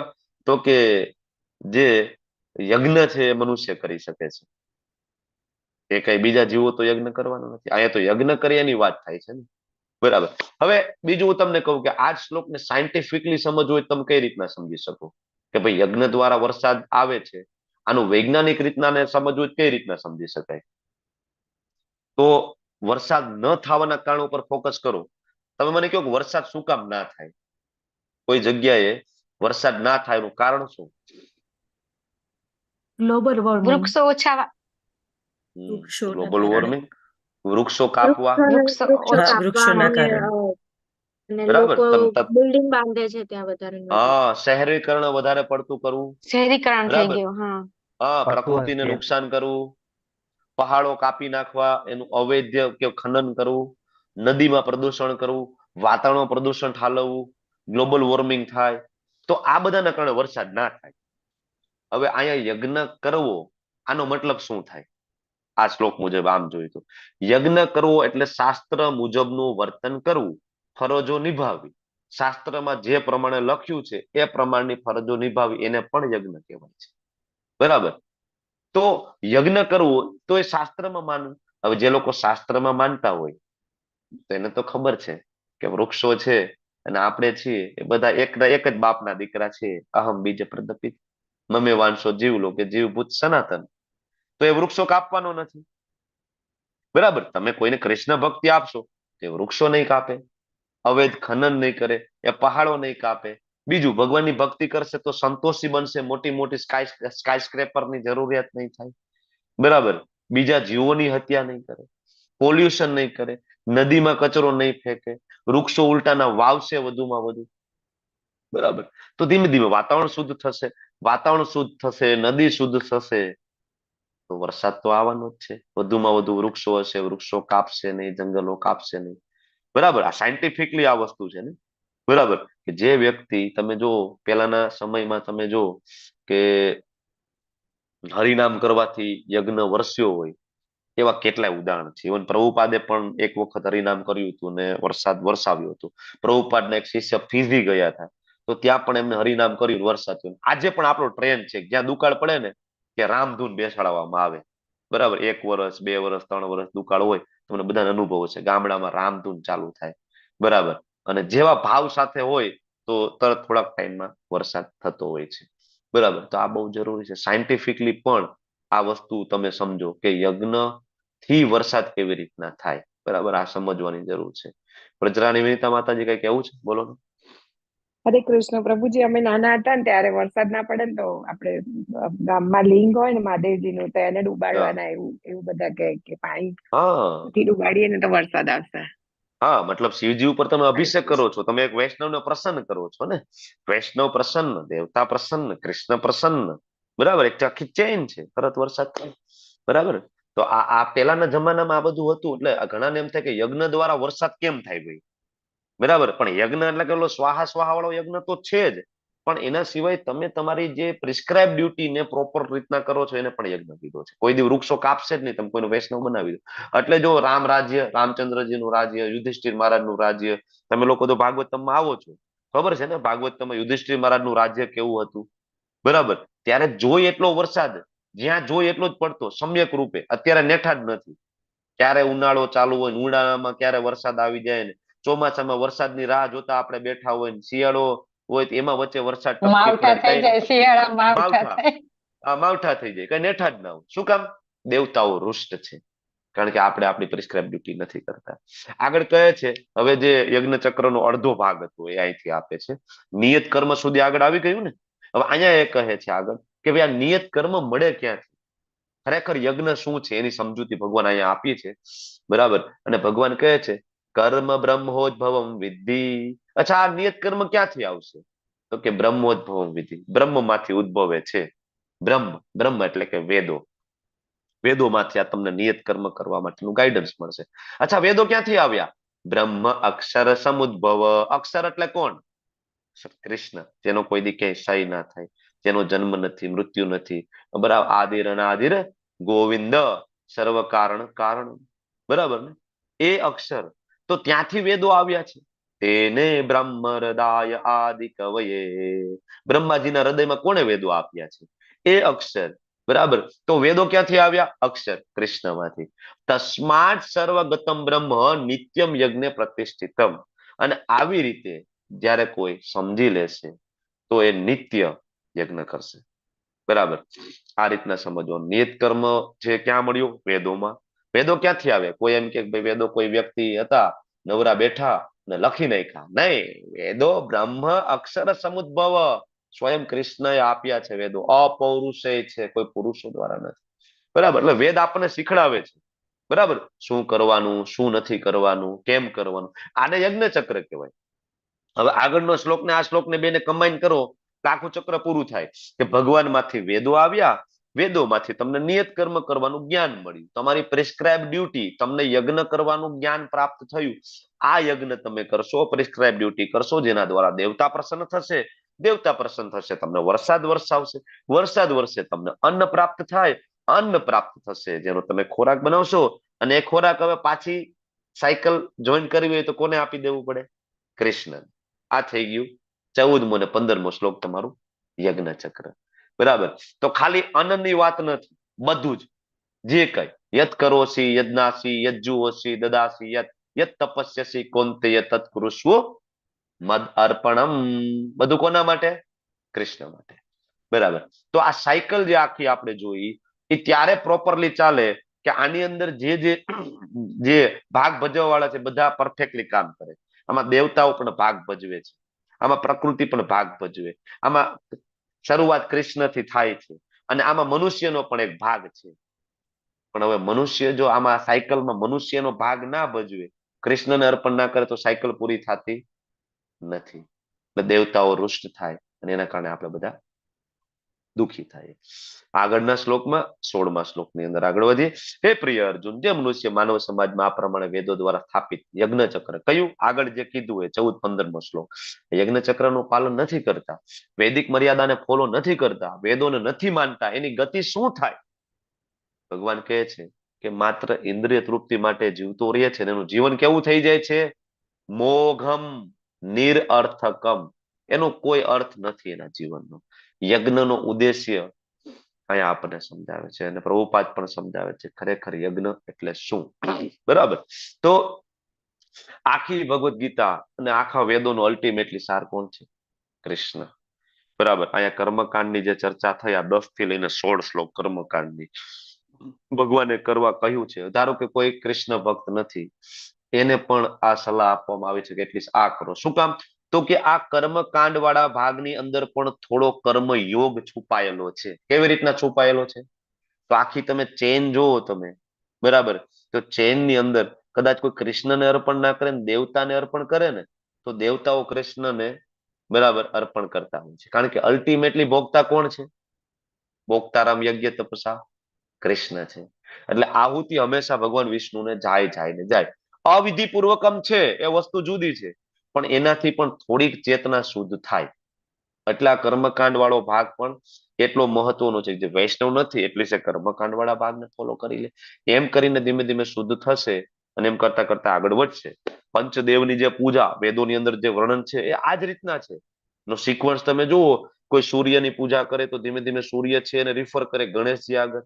બરાબર, ગણેશજીની પૂજા કરતા કરતા ગણેશજી રિફર કરે એની માતા દુર્ગા, માતા પાર્વતી પાસે રિફર કરે. કોઈ માતા પાર્વતીની પૂજા ઘણા વર્ષો સુધી કરે, જન્મો સુધી કરે, તો માતા પાર્વતી રિફર કરે કોની પાસે? એના પતિ પાસે, શિવજી પાસે. બરાબર, અને શિવજીની કોઈ નિષ્કામ ભાવે જયારે કોઈ ભક્તિ કરે તો શિવજી એને રિફર કરી દે છેલ્લે કોની પાસે? ભગવાન વિષ્ણુ પાસે, કૃષ્ણ પાસે. આ પંચદેવની પૂજા, આ 5 દેવની પૂજા જે વેદોની અંદર ઉલ્લેખ છે આ જ છે. બરાબર, યજ્ઞ ચક્ર માટે જ અલ્ટિમેટલી બધું તમને ત્યાં જ લઈ જાય છે. ક્યાં? કૃષ્ણ પાસે. તમે ગમે તે વાંચી લો, ગમે તે કરી લો, છેલ્લે ક્યાં જવાનું? કૃષ્ણ માટે. પ્રભુપાદે આપણને ડાયરેક્ટ આપી દીધું છે. ચૈતન્ય મહાપ્રભુએ તમને મને ડાયરેક્ટ આપી દીધું છે. ઓકે, તો આ વિભાગ અહીં પૂરો થયો 10 થી 16 શ્લોક. બરાબર, યજ્ઞ વાળો. હવે 17 થી લઈને 35 જે શ્લોક છે ને એ એક એક્ઝામ્પલ એસ્ટાબ્લિશ કરવાની વાત છે. અર્જુન એકચ્યુઅલી બધા માટે પરફેક્ટ છે. અર્જુન કમ્પ્લીટલી ત્યાગ કરીને કદાચ જતો રહ્યો તો એની ચેતના ત્યાં જઈને દૂષિત થવાની નથી. બરાબર, જંગલમાં જઈને પણ કૃષ્ણ ભક્તિ કરીને વૈકુંઠ જાય, એમાં કોઈ શંકાને સ્થાન નથી. આગળ આપણે વાત કરી હતી કે અર્જુન જંગલમાં જાય અને ત્યાં ભિક્ષા માંગે અને ત્યાં પણ તલવાર કાઢી લે, એ આપણે સમજાવવા માટે ચર્ચા કરીએ છીએ. બરાબર, પણ અર્જુનની ચેતના એ લેવલ ઉપર નથી. અર્જુન તો ભગવાન શુદ્ધ ભક્ત છે, એટલે એ તો એના માટે પણ ઓથેન્ટિક જ છે. બધું ત્યાગ કરવા માટે, સંન્યાસ લેવા માટે હિમાલયમાં જઈને અર્જુન બેઠા હોત તો પણ કૃષ્ણ મળે, પણ નહીં, અર્જુન એવું કરવાનું નથી. ભગવાન એમ કહે છે નહીં, તમારે એક આદર્શ એક ઉદાહરણ એસ્ટાબ્લિશ કરવાનું છે. કારણ કે તમારું એ લેવલ છે, પણ તમારી પાછળ જે જોડાયેલા ને એનું એ લેવલ હોય કે નહીં, બધા તો તમને અનુકરણ કરશે, ફોલો કરશે, ડૂબશે. ઓકે, તો હવે 17 થી લઈને જે 35 જે શ્લોક છે, ભગવાન છે નિષ્કામ કર્મયોગ, બુદ્ધિ યોગ છે, એ સમજાવશે.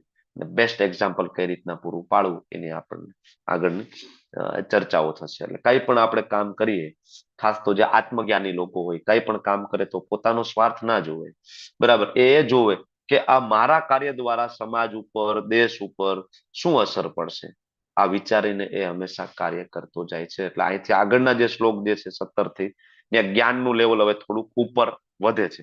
આમ તમે જોવો ને તો આ કર્મકાંડ વાળો આ વિભાગની જે આપણે ચર્ચા કરીને, આ ચર્ચા આગળ થઈ ગઈ છે. ક્યાં થઈ છે?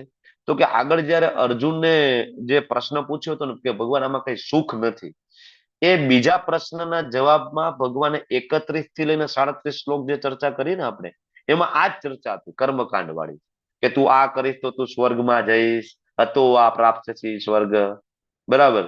આ બધી જે ચર્ચા થઈ એ ત્યાં કર્મકાંડ વાળી હતી, પણ અર્જુનને થોડું ડિટેલમાં જોતું હતું, તો ભગવાને થોડું ડિટેલિંગમાં આપ્યું છે યજ્ઞના અનુસંધાને. બાકી ચર્ચા આગળ થઈ છે. પરંતુ જે મનુષ્ય આત્મામાં જ આનંદ પામે છે, જેનું જીવન આત્મ સાક્ષાત્કાર યુક્ત હોય, પોતાની અંદર પૂર્ણપણે સંતુષ્ટ હોય, એના માટે કશું કર્તવ્ય નથી. આગળ તો કહ્યું કે નિયત કર્તવ્ય કર્મ કરો, કર્મકાંડ આખો સમજાવી દીધો. અને હવે ભગવાન પાછા એમ કે છે કે કોઈ કર્તવ્ય નથી.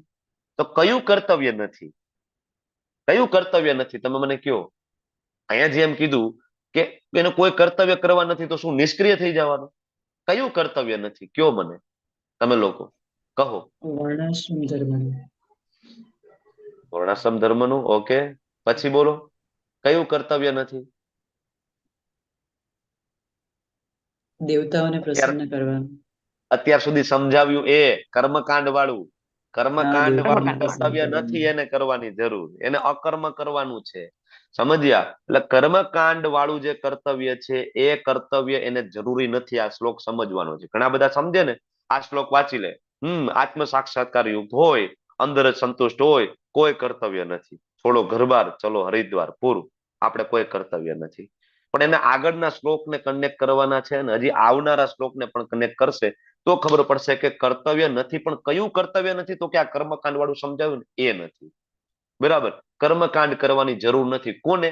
કે જેનામાં 3 લક્ષણો હોય. કયા? પેલું તો આત્મરતિ, બરાબર, આ શ્લોકની અંદર જ શબ્દ છે આત્મરતિ, આત્મામાં જ આનંદ. બીજું આત્મતૃપ્તશ્ચ, કે જે આત્મામાં જ બરાબર આનંદિત છે, સ્વયં પ્રકાશિત છે, આત્મતૃપ્તશ્ચ, આત્મરતિ, આત્મતૃપ્ત.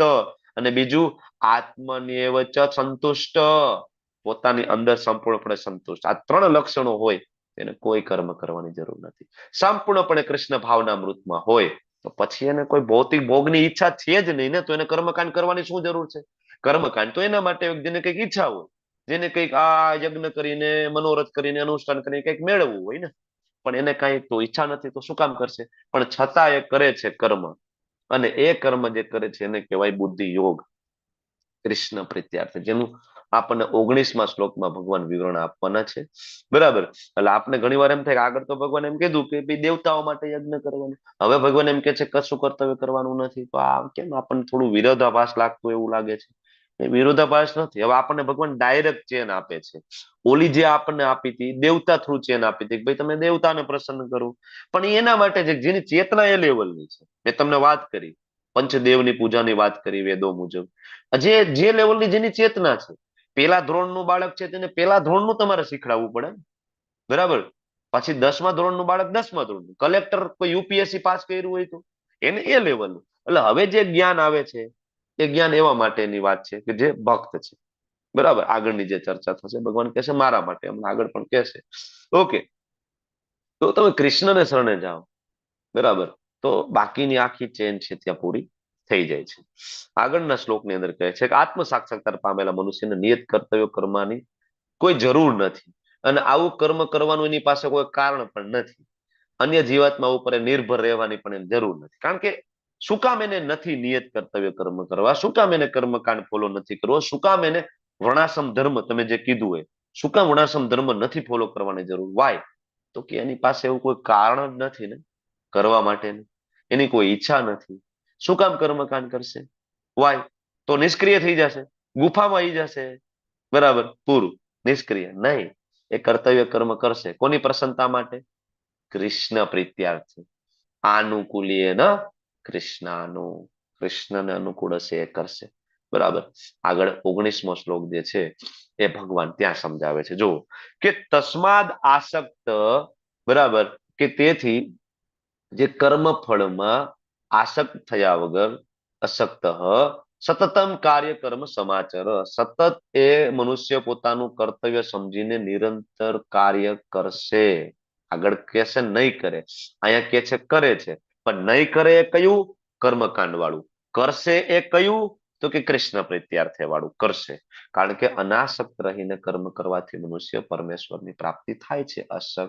અશક્તો હિ અચરન કર્મ પરમાપ્નોતિ પુરુષ, પરમેશ્વરની પ્રાપ્તિ થાય છે એટલે કર્મ કરવાનું છે, પણ આસક્તિ છોડવાની છે. ફળ છેલ્લે કોને અર્પણ કરવાના છે?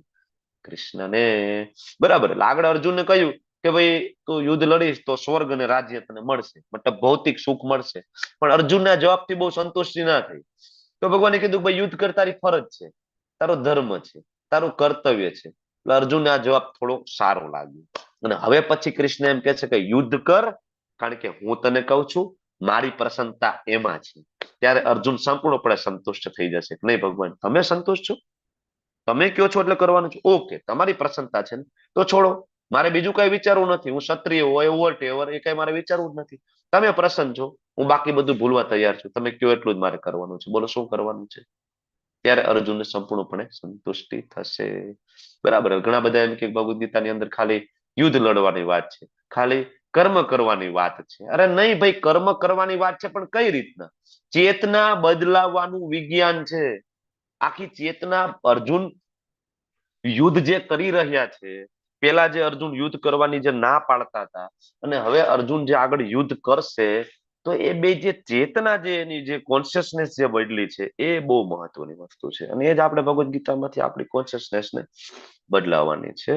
આગળ 20મા શ્લોકની અંદર ભગવાન એક્ઝામ્પલ લઈને આવ્યા છે અને કહે છે કે ભાઈ જો જનક જેવા રાજા હતા ને, એને કોઈ નિયત કર્તવ્ય કરવાની કોઈ જરૂર નહોતી, છતાં પણ એને કર્યું, બરાબર. તો જનસાધારણ જે સાધારણ જન સમુદાય છે એને શિક્ષિત કરવા માટે તારે પણ કર્તવ્ય કર્મ કરવું પડશે. સ્વરૂપ સિદ્ધ વ્યક્તિ હોય એને કોઈ કર્મ કરવાની જરૂર નથી, છતાં એ કર્મ કરે છે. તો ભગવાન એમ કે છે કે ભાઈ તમે ભગવાન કયો તો છો કે સ્વરૂપ સિદ્ધ વ્યક્તિ હોય એને કોઈ કર્મ કરવાની જરૂર નથી. એ બરાબર છે, કર્મ કરવાની જરૂર નથી, પણ ભગવાન કોઈક એવા એક્ઝામ્પલ તો આપો કે જે કોઈ સ્વરૂપ સિદ્ધ વ્યક્તિ હોય અને એને એક્ઝામ્પલ એસ્ટાબ્લિશ કર્યું હોય, બરાબર. એવું કોઈ તમારી પાસે ધ્યાનમાં એવું કોઈ ખરું? અર્જુન ભગવાનને મનોમન પ્રશ્ન કરે છે કે આવું કઈ ધ્યાનમાં હોય તો ઉદાહરણ આપો. ભગવાન કે હા મારા ધ્યાનમાં છે, ચાલ એક્ઝામ્પલ આપું તને. ત્યારે ભગવાન છે અને જનક રાજા, જનક આદય એટલે જનક રાજા, યુધિષ્ઠિર છે, સ્વયં ભગવાન રામચંદ્રજી સ્વયં પોતે, બરાબર. જનક પોતે ગૃહસ્થ હતા ને, છતાં રાજ્યનું કર્તવ્ય સરસ મજાનું નિભાવ્યું, બરાબર. અર્જુનને એમ થાય કે તો ખૂબ મહાન રાજા હતા, હું થોડો કઈ એટલો મહાન રાજા છું, હું કરી શકું, બરાબર. તો ભગવાન એને કહે છે કે અર્જુન તું અહીંયા બધા માટે આદર્શ છે. તું યુદ્ધ ભૂમિ છોડીને ભાગી જઈશ ને અર્જુન, તારી પાછળ અડધી યુદ્ધ ભૂમિ ખાલી થઈ જશે. કારણ કે બધા પાછળ ઉભા છે ને એ તને ફોલો કરવા માટે ઉભા છે કે ભાઈ અર્જુને કીધું છે એટલે કરવાનું છે, બરાબર. હવે તું ભાગી જઈશ તો એ ભાગી જશે. તારામાં તો એ પૂર્ણતા છે કે તું જંગલમાં જઈશ ને તો પણ તારી ચેતના એટલી હાયર છે કે તું વૈકુંઠ આવી જઈશ. પણ આ બધા જંગલમાં જઈને ત્યાં મેં કીધું એવું કરશે, ત્યાં પણ એનું ઓરિજિનલ રૂપ ત્યાં પ્રગટ થશે અને ત્યાં ફસાઈ જશે. એટલે તું એવું ના કરશ, બરાબર. એટલે ભગવાન અહીંયા બહુ ક્લિયરલી કહે છે. આપણા જીવનમાં એવું ઘણું બધું હોય, તમે જુઓ ઘણા બધા, બરાબર, આપણી કોપી કરે, બરાબર. અને આપણે પણ કોકની કોપી કરીએ છીએ, નાના મોટી કંઈક ને કંઈક કોપી હોય, ટ્રાય કરી હોય, બરાબર. કારણ કે પોતાનાથી સંતોષ ના હોય એટલે આપણે બીજાને હંમેશા કોપી કરીએ, આપણે બીજાને રોલ મોડેલ માનીએ. પણ આ કોપી કરવામાં પણ આપણે ધ્યાન રાખવું કે એની ચેતના કઈ લેવલની છે ને આપણી ચેતના ક્યાં છે, બરાબર, એટલું. એટલે હંમેશા ધ્યાન રાખવાનું.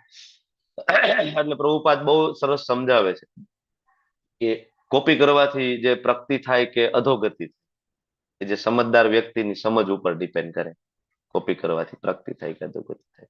એટલે અનુકરણ અને જે અનુસરણ બેમાં ખાસ ધ્યાન રાખવું. પ્રભુપાદના એક શિષ્ય વિદેશમાં શરૂઆતમાં પ્રભુપાદ હતા તો વિદેશમાં એના એક શિષ્ય છે, તો એ વિદેશી હતા એના શિષ્ય ત્યાં, અને પ્રભુપાદ સાથે બીજા ત્યાં ભારતીય પણ અમુક હતા. તો એ જે વિદેશી શિષ્યને એવું થયું કે આ પ્રભુપાદ સાથે જે ભારતીય છે ને, બરાબર, સોરી, આ જે પ્રભુપાદના શિષ્ય હતા એ ભારતીય હતા, અને એની પ્રભુપાદની સાથે જે એમનું મળવાનું થયું એ પછી થયું, પેલા વિદેશીઓનું મળવાનું થયું, બરાબર. એટલે વિદેશીઓ ઘણા સમયથી પ્રભુપાદ સાથે હતા, તો ઓલા જે ભારતીય હતા ને એને જોયું કે આ પ્રભુપાદ સાથે આ વિદેશીઓ ઘણા સમયથી છે અને કૃષ્ણ ભાવનામૃતની પ્રેક્ટિસ કરે છે, તો મારે પણ એના નિયમોને ફોલો કરવું જોઈએ, બરાબર. એને ભોગ બનાવવાની, ખાવા પીવાની સ્ટાઇલ ને બધું તો કોપી કરતા હતા. પ્રભુપાદ તરત બોલાવે, અહીંયા આવો કે શું કરો છો તમે, કઈ રીતના? પ્રભુપાદ કે આ લોકો તો તમારી સાથે ઘણા સમયથી છે ને, જૂના ડિવોટીસ છે આ બધા, તો હું એને કોપી કરું છું. ત્યારે પ્રભુપાદ એને ખીજાય છે, કોપી એટલી કરવાની, તમે ક્યાંથી આવો છો? તમારો જન્મ ભારતમાં થયો છે, સારા પરિવારમાંથી આવો, તમે ઓલરેડી ત્યાં સુધી ઉન્નત છો, આ લોકો હજી એટલા ઉન્નત નથી, બરાબર. એટલે કોપી એટલી કરો, બરાબર, સમજીને કોપી કરો. ખાસ તો આ વસ્તુ આપણને લાગુ પડે બાળકોની સામે, બરાબર, ખાસ ધ્યાન રાખવું પડે શું કરવું શું ના કરવું. બાળક તરત કોપી કરશે. ઓકે, આગળ કઈ છે? પૃથ્વાપુત્ર ત્રણેય લોકમાં મારા માટે કોઈ કર્તવ્ય છે નહીં. હવે સ્વયં પોતાની વાત કરે છે. અર્જુન ને કૃષ્ણ તો બે મિત્ર હતા ને, અર્જુન ભગવાનને કહી શકે કે આ કૃષ્ણ બધું બોલવું તો બહુ સારું છે, બરાબર, પણ પ્રેક્ટિકલ લાઈફમાં શું? બરાબર, તમે બીજાને ઉદાહરણ આપો છો, બોલવું બધું સારું હરે લાગે, કૃષ્ણ પ્રભુજી 21મો શ્લોક રહી ગયો. હા એ મને ખ્યાલ છે, મને ખ્યાલ છે, આવશે આગળ. ઓકે, તો હવે અર્જુન અને કૃષ્ણ બે મિત્ર છે, તો અર્જુનને એમ થાય કે કૃષ્ણ તમે બરાબર છે, બધું બોલો છો, પણ પ્રેક્ટિકલ લાઈફ નું શું? તો કૃષ્ણ કે હું ખાલી બોલું એવું નથી, મારો વ્યવહાર પણ છે, મારા માટે ત્રણેય લોકમાં કોઈ એવું કર્મ નથી કે નિયત હોય, મને કોઈ અભાવે નથી, અને મારે મેળવવાની કોઈ જરૂરિયાત નથી, મારા કોઈ મનોરથ નથી, છતાં આવું નિયત કર્મ કરું છું. કૃષ્ણને કોઈ નિયત કર્મ નથી, કૃષ્ણ કોઈને આધીન નથી. ભગવદ્ ગીતાના પહેલા અધ્યાયના પહેલા શ્લોકમાં, સોરી, ભાગવતમ 1.1.1 જ આવે છે, અભિજ્ઞ અને સ્વરાટ, સંપૂર્ણપણે સ્વતંત્ર છે, એના ઉપર કોઈ જ નથી. આપણી ઉપર છે માયાદેવી, બરાબર. એટલે ભગવાન અહીંયા આવે છે તો પણ ઘણી વખત આપણને આશ્ચર્ય થાય, પોતે માનવ લીલા કરતા હોય, જેમ કે કુંતી મહારાણીને ખૂબ આશ્ચર્ય થતું, કારણ કે ભગવાન કુંતી મહારાણીને દંડવત પ્રણામ કરતા, જેવી રીતના માતા દેવકીજીને પ્રણામ કરતા એવી રીતના કુંતી મહારાણીને કરતા, પણ કુંતી મહારાણી તો ઓળખતા હતા કે આ જ નારાયણ છે, ખૂબ આશ્ચર્યચકિત થતા, પણ માનવ લીલા કરતા હતા, બરાબર. એ બધું કરતા હતા. અર્જુનના સારથી બન્યા, યુધિષ્ઠિર મહારાજના દૂત બન્યા. પ્રભુપાદ તાત્પર્યમાં શ્વેતાશ્વર ઉપનિષદનો રેફરન્સ આપે છે, બરાબર. એટલે ભગવાન એવું કાંઈ નથી કરતા કે શાસ્ત્રથી વિરુદ્ધ હોય, છતાં પણ ભગવાનના એવા ઘણા બધા કાર્યો છે કે જે અનુકરણીય નથી, તેની કોપી કરી શકાય નહીં. ને ઘણી વખત નૈતિક દ્રષ્ટિએ આપણને એવું લાગે કે અનૈતિક છે, આવા પણ કાર્ય આપણને લાગે. કયા આવા કાર્ય આપણને લાગે જેની કોપી ના થાય, આપણને ખાસ તો તમે ભક્તિમાં ના આવ્યો હોય ત્યારે તમને એવું લાગે કે આ બરાબર નથી કર્યું કૃષ્ણ, એવા કયા કાર્ય લાગે? રાસલીલાની બહુ વાતો કરે બધા માણસો. રાસલીલા પછી એમના 16,000 રાણીઓની, એમની ગોપીના 16,000 વસ્ત્રોની, રાણીઓ, ગોપીના વસ્ત્ર લઈ લીધેલા વસ્ત્ર હતા તે. ચોરવા, 16,108 રાણીઓ, રણછોડ, રૂકમણી હરણ, માખણ ચોર, રાસલીલા, માખણ ચોર, ચીરહરણ લીલા. યુદ્ધમાં ના પાડવા છતાં પણ એમણે શસ્ત્ર ઉપાડ્યું. બરાબર. તો આવું ઘણું બધું આપણને એવું લાગે ને કે જ્યાં ભગવાન છે એ શાસ્ત્રની વિરુદ્ધ જતા હોય. આવું શું કામ? આવું વિરોધાભાસ આપણને લાગે કે નહીં? એક તો કૃષ્ણ એમ કે છે કે બીજા માટે સારા ઉદાહરણરૂપ બનો, આદર્શ બનો, અને પોતે એવા ઘણા બધા કાર્ય કર્યા છે. અહીંયા તો કોઈ કૃષ્ણની કોપી કરે તો નુકસાન થાય કે નહીં? તો કૃષ્ણ એક્ઝેક્ટલી શું કહેવા માંગે છે? બરાબર. તો એક્ઝેક્ટલી ભગવાન ભક્તોની પ્રસન્નતા તો છે જ, અને બીજું એક અહીં આપણે એ સમજવાનું છે કે ભગવાન જયારે આ જગતમાં આવે છે ને ત્યારે અમુક નિયમો એ તોડે છે, કારણ કે એ પોતાની ભગવત્તા પ્રદર્શિત કરે છે કે હું ભગવાન છું. ઘણા બધાને એમ થાય ને કે ભગવાન માણસ બની ગયા, ભગવાન માયામાં આવી ગયા, માયામાં પડીને કૃષ્ણ ભૂલી ગયા કે એ જ ભગવાન છે. આપણે બધા પણ ભગવાન છીએ, એક દિવસ તો બની જઈશું, બરાબર. કૃષ્ણ માયામાં પડી ગયા, જન્મ થયો, મૃત્યુ થયું, બરાબર. તો નહીં, ભગવાન એની ભગવત્તા પણ વારંવાર પ્રદર્શિત કરી, અને આ એક સારા લીડરની ક્વોલિટી છે. જો લીડર હોય ને, લીડર, બરાબર, એની નીચેના હોય એની સાથે એવું વર્તન કરે કે એના જેવું જ લાગે, એની સાથે એના લેવલમાં જઈને કામ કરે. લીડર હોય, સાચો લીડર એને કહેવાય, એના લેવલમાં જઈને કામ કરે. એટલે ઓલા લોકોને પણ એવું લાગે કે આપણા જેવા છે ને કામ કરે. અને એ ક્યારેક એવું પણ કરે, બરાબર, અને એ પણ એ ગેપ મેન્ટેન પણ કરે કે એનું સન્માન પણ જળવાઈ રહે. એવું નહીં કે કોઈ પછી એનું ઇન્સલ્ટ કરી લે, ગ્રાન્ટેડ ટેકન ફોર ગ્રાન્ટેડ તરીકે પણ લઈ લે. પ્રભુપાદે આવું તમે જો, પ્રભુપાદ છે રોજ 2 કલાક જ સૂતા. તો આપણે એમ કહીએ કે ભાઈ નહીં તો પ્રભુપાદ છે કરે, બરાબર, તો પ્રભુપાદે એવું કર્યું જે આપણે પણ કરીએ છીએ. શું? પ્રભુપાદ 4 નિયમોનું પાલન કરતા, રોજ 16 માળા કરતા હતા, બરાબર. ઘણા બધા પ્રભુપાદને એક સામાન્ય સાધુ તરીકે ઘણા બધા લીધા છે. તો પ્રભુપાદે જ્યારે જરૂર પડી ત્યારે મોટા મોટા સાયન્ટિસ્ટો, મોટા મોટા વૈજ્ઞાનિકોને ચર્ચામાં બેસાડીને એને પરાસ્ત પણ કર્યા છે. તો ત્યાં એને એ પણ સાબિત કર્યું છે કે કોઈ સામાન્ય જીવ નથી, બરાબર. અને આપણી જેમ વર્તન કરીને આપણે બધાને કહેવાય સીધા પાટે ચડાવવા માટે, બરાબર, એને એવો પણ વ્યવહાર કર્યો છે કે જે આપણે એને ફોલો પણ કરી શકીએ. જેવી રીતના ભગવાન કરે એમ એના ભક્તો પણ કરે. એટલા માટે ભક્તિ રસામૃત સિંધુમાં કીધું છે કે ઉત્તમ કક્ષાનો ભક્ત હોય ને, એને પણ પ્રચાર કરવો હોય ને તો એને મધ્યમ લેવલ ઉપર જ આવવું પડે. ઉત્તમ કોટીનો ભક્ત પ્રચાર નથી કરી શકતો, એને મધ્યમ લેવલ ઉપર જ આવવું પડે છે. કારણ કે ઉત્તમ કોટીનો ભક્ત છે કોઈમાં દોષ જ નથી જોતો. એ તો નાસ્તિકોમાં કૃષ્ણ જોતો હોય છે, એમાં એને તો ભક્તિના દર્શન થતો, પ્રચાર કેવી રીતના કરશે? મધ્યમ લેવલે આવીને ડિફરન્શિએટ કરી શકશે કે આને પ્રચાર કરવો છે, આને નથી કરવો, એ બરાબર. એમ જયારે ભગવાન સ્વયં આવે છે તો અમુક લીલાઓ એવી પણ એ કરે છે કે જે આપણે અનુકરણીય નથી. કારણ કે ત્યારે એ લીલાઓ એ પોતે એનું ભગવત તત્વ પ્રદર્શિત કરે છે. અને કૃષ્ણએ તો બહુ જ પ્રદર્શિત કર્યું છે, બહુ જ, બરાબર. એટલે ખાસ યાદ રાખવું પડે કે અનુસરણ કરવું કે અનુકરણ કરવું, શું કરવાનું છે? અનુકરણ નહીં, અનુસરણ હંમેશા કરવાનું. શું કે છે કૃષ્ણ, શું આપણા ગુરુ મહારાજ કે છે એ આપણે કરવું. પ્રભુપાદ 2 કલાક સૂતા હતા, આપણે 2 કલાક સૂઈએ જ ચાલે? બરાબર નહીં, પ્રભુપાદે જે કીધું છે એ કરવાનું છે આપણે. ગોસ્વામીઓ 1 કલાકે નહોતા સૂતા, આપણે કોપી કરીએ ચાલશે? નહીં, ગોસ્વામીઓ ખાલી એક, બરાબર, કહેવાય કે આપણે ખોબામાં અંજલિમાં જેટલી છાશ આવે ને એટલી છાશ પીને ચાલતું હતું. એ પણ અઠવાડિયામાં 2-3 વાર જ પીતા હતા ને. તમને ખ્યાલ છે ને? તમે બધા ગોસ્વામીઓની કથા સાંભળી છે ને? આપણે એ કોપી કરીશું તો ચાલશે? આપણે 3 ટાઈમ જમી તો ચોથા ટાઈમ એમ લાગે કે હજી કંઈક થોડુંક મળી જાય સારું, બરાબર, વચ્ચે બ્રેકફાસ્ટ, નાસ્તો, બરાબર. એટલે જેટલી કોપી થાય એટલી કરવાની. એ આપણે જે કહે ને એ આપણે કરવાનું છે. આ બહુ મહત્વની વસ્તુ છે. આગળ 23મા શ્લોક, અહીંયા હજી એક પ્રભુપાદનું જે પરપટ છે ત્યાંથી લીધું છે. જો કે આવા નિયમો અને નિયમનો આત્માઓ માટે છે, ભગવાન કૃષ્ણ માટે નથી. પ્રભુપાદ આ જ વસ્તુ પરપટમાં સમજાવે છે, કૃષ્ણ માટે નથી. કારણ કે ધર્મના સિદ્ધાંતોને સ્થાપિત કરવા માટે ઉતર્યા હતા. નિર્ધારિત નિયમોનું પાલન એમને કર્યું હતું, નહીં તો સામાન્ય લોકો તેમના પગલે ચાલશે, કારણ કે તે મહાન સત્તા છે. જો કે અહીંયા કહે છે આગળના શ્લોકમાં કે હું નિયત કર્તવ્ય કર્મો સાવધાની પૂર્વક ના કરું ને તો એ પાર બધા મનુષ્યો જરૂર મારા માર્ગનું અનુસરણ કરશે. કૃષ્ણ જો નહીં કરે, બરાબર, તો શું થશે? નિયત કર્મ, તો આની ચર્ચા આપણે આગળ થઈ છે, વર્ણશંકર, પ્રજા અને આ બધી ચર્ચાઓ જે આપણે થઈ હતી ત્યાં. આગળ કહે છે જો હું નિયત કર્તવ્ય કર્મ ના કરું તો બધા લોકનો વિનાશ થઈ જાય, ત્યારે હું અવાંછિત જન સમુદાય વર્ણશંકર પ્રજા ઉત્પન્ન કરવાનું કારણ બનું છું અને એ રીતે સર્વ જીવોની શાંતિને નષ્ટ કરનારો બનું છું. ભગવાન આવું ક્યારે ઈચ્છતા નથી, રિઝલ્ટ આવું ખરાબ આવે, બરાબર, બિલકુલ નહીં. એટલે ભગવાન અર્જુનને કહે છે તું આવું કરીશ તો આગળ જતા કોઈ વિદ્યાર્થીઓ એક્ઝામ નહીં આપે, ગૃહસ્થો ઘર નહીં ચલાવે, બરાબર. તાત્પર્યમાં તમે જુઓ, બરાબર, લખે છે પ્રભુપાદ સરસ કે અનુકરણ અને અનુસરણમાં ખાસ ધ્યાન રાખવાનું. અને પ્રભુપાદ તાત્પર્યમાં શિવજી નું એક્ઝામ્પલ આપે છે, તમે જોવો તો, બરાબર. શિવજી જે વિષ પીવા, આજે આજકાલ હમણાં જ 2 દિવસ પહેલા જ મહાશિવરાત્રી ગઈ, તમે લોકોએ વિડીયો પણ જોયા હશે જુનાગઢમાં, બરાબર. મારા ઘણા બધા મિત્રો ગયા હતા મહાશિવરાત્રીના આગલા દિવસે રાત્રે, મને ઘણા બધા આવીને વાત કરતા હતા. વિડીયો, આપણે કોઈની નિંદા ટીકા નથી કરતા, પણ મોટા ભાગના કઈ ને કઈ ગાંજો, બરાબર, અફીણ, મોટા ભાગના તો ચલમ ને એવું તો બહુ રેગ્યુલર છે, લેતા જ હોય. આવું બધું સતત ચાલતું હોય. ને ભાંગ તો એકદમ કોમન છે, બરાબર, નશાકારક દ્રવ્યો ને બધું લેતા હોય. તો ખરેખર આમાં કયા શાસ્ત્રમાં એવો ઉલ્લેખ છે કે શિવજી છે ચલમ પીતા હતા?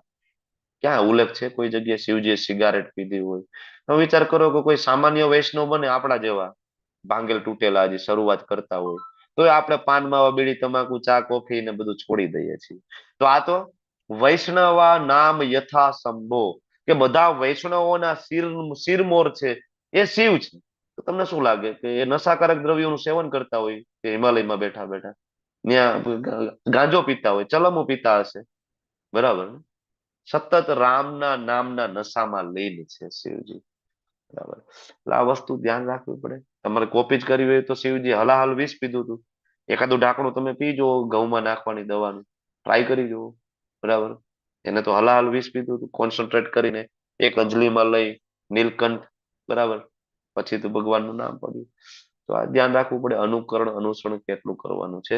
અને હવે તમે જે કહેતા હતા 21મો શ્લોક હવે અહીંયા મેં લીધો છે, કારણ કે આ બધી ચર્ચા પછી 21મો શ્લોક વધારે સમજાય છે કે મહાપુરુષોએ જે જે આચરણ કર્યું ને એનું અનુસરણ સામાન્ય મનુષ્યો કરે. યદ્યત આચરતે શ્રેષ્ઠ તત્ત દેવેતરો જના સયત પ્રમાણમ કુરુતે લોક સદન વર્તતે. આ ઉદાહરણ રૂપ આચરણ આદર્શ પ્રસ્થાપિત કરે છે, સમગ્ર જગત એનું અનુસરણ કરે છે. હરે કૃષ્ણ. બોલો ને. પ્રભુજી મારે સમજાવવાનો હતો શ્લોક. કયો? આ 21મો? હા હા હા બોલો, ચલો 2 મિનિટ તમારી માટે છે. કમ ઓન, હા. સ્ટાર્ટ.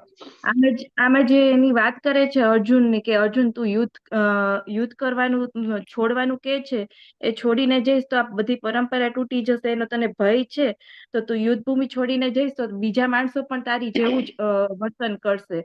આપણે એક એક્ઝામ્પલ લઈએ કે બાળકને એક્ઝામનો ભય હોય તો એ એક્ઝામ છોડીને જતું રહે, તો પછી પાછળના બીજા બાળકોને પણ એવું જ થાય કે હું એક્ઝામ છોડીને જતું રહીશ તો મારું ચાલ્યું જશે.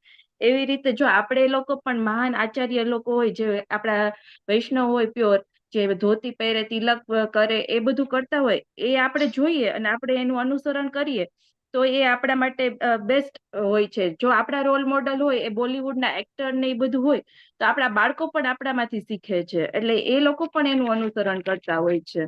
અને આપણે જો આપણા બાળકોની સામે માળા કરીએ, જપ કરીએ, પ્લસમાં આવી રીતે લેક્ચર સાંભળીએ, ભગવદ્ ગીતાની બધું કરીએ, તો આપણા બાળકો એવી રીતે આપણામાંથી શીખવાના છે. એટલે ભગવાન અર્જુનને કહે છે કે જો તું કે આવી રીતે કરીશ તો પાછળ બીજી જે પ્રજા છે કળિયુગમાં, એ બધું તારી જેવું જ શીખશે. કે બધું છોડી અને સંન્યાસ ગ્રહણ કરી નાખશે કે મારે કઈ કરવાની જરૂર નથી, એટલે તે તેનું નિયત કર્તવ્ય કર્મ નહીં કરે.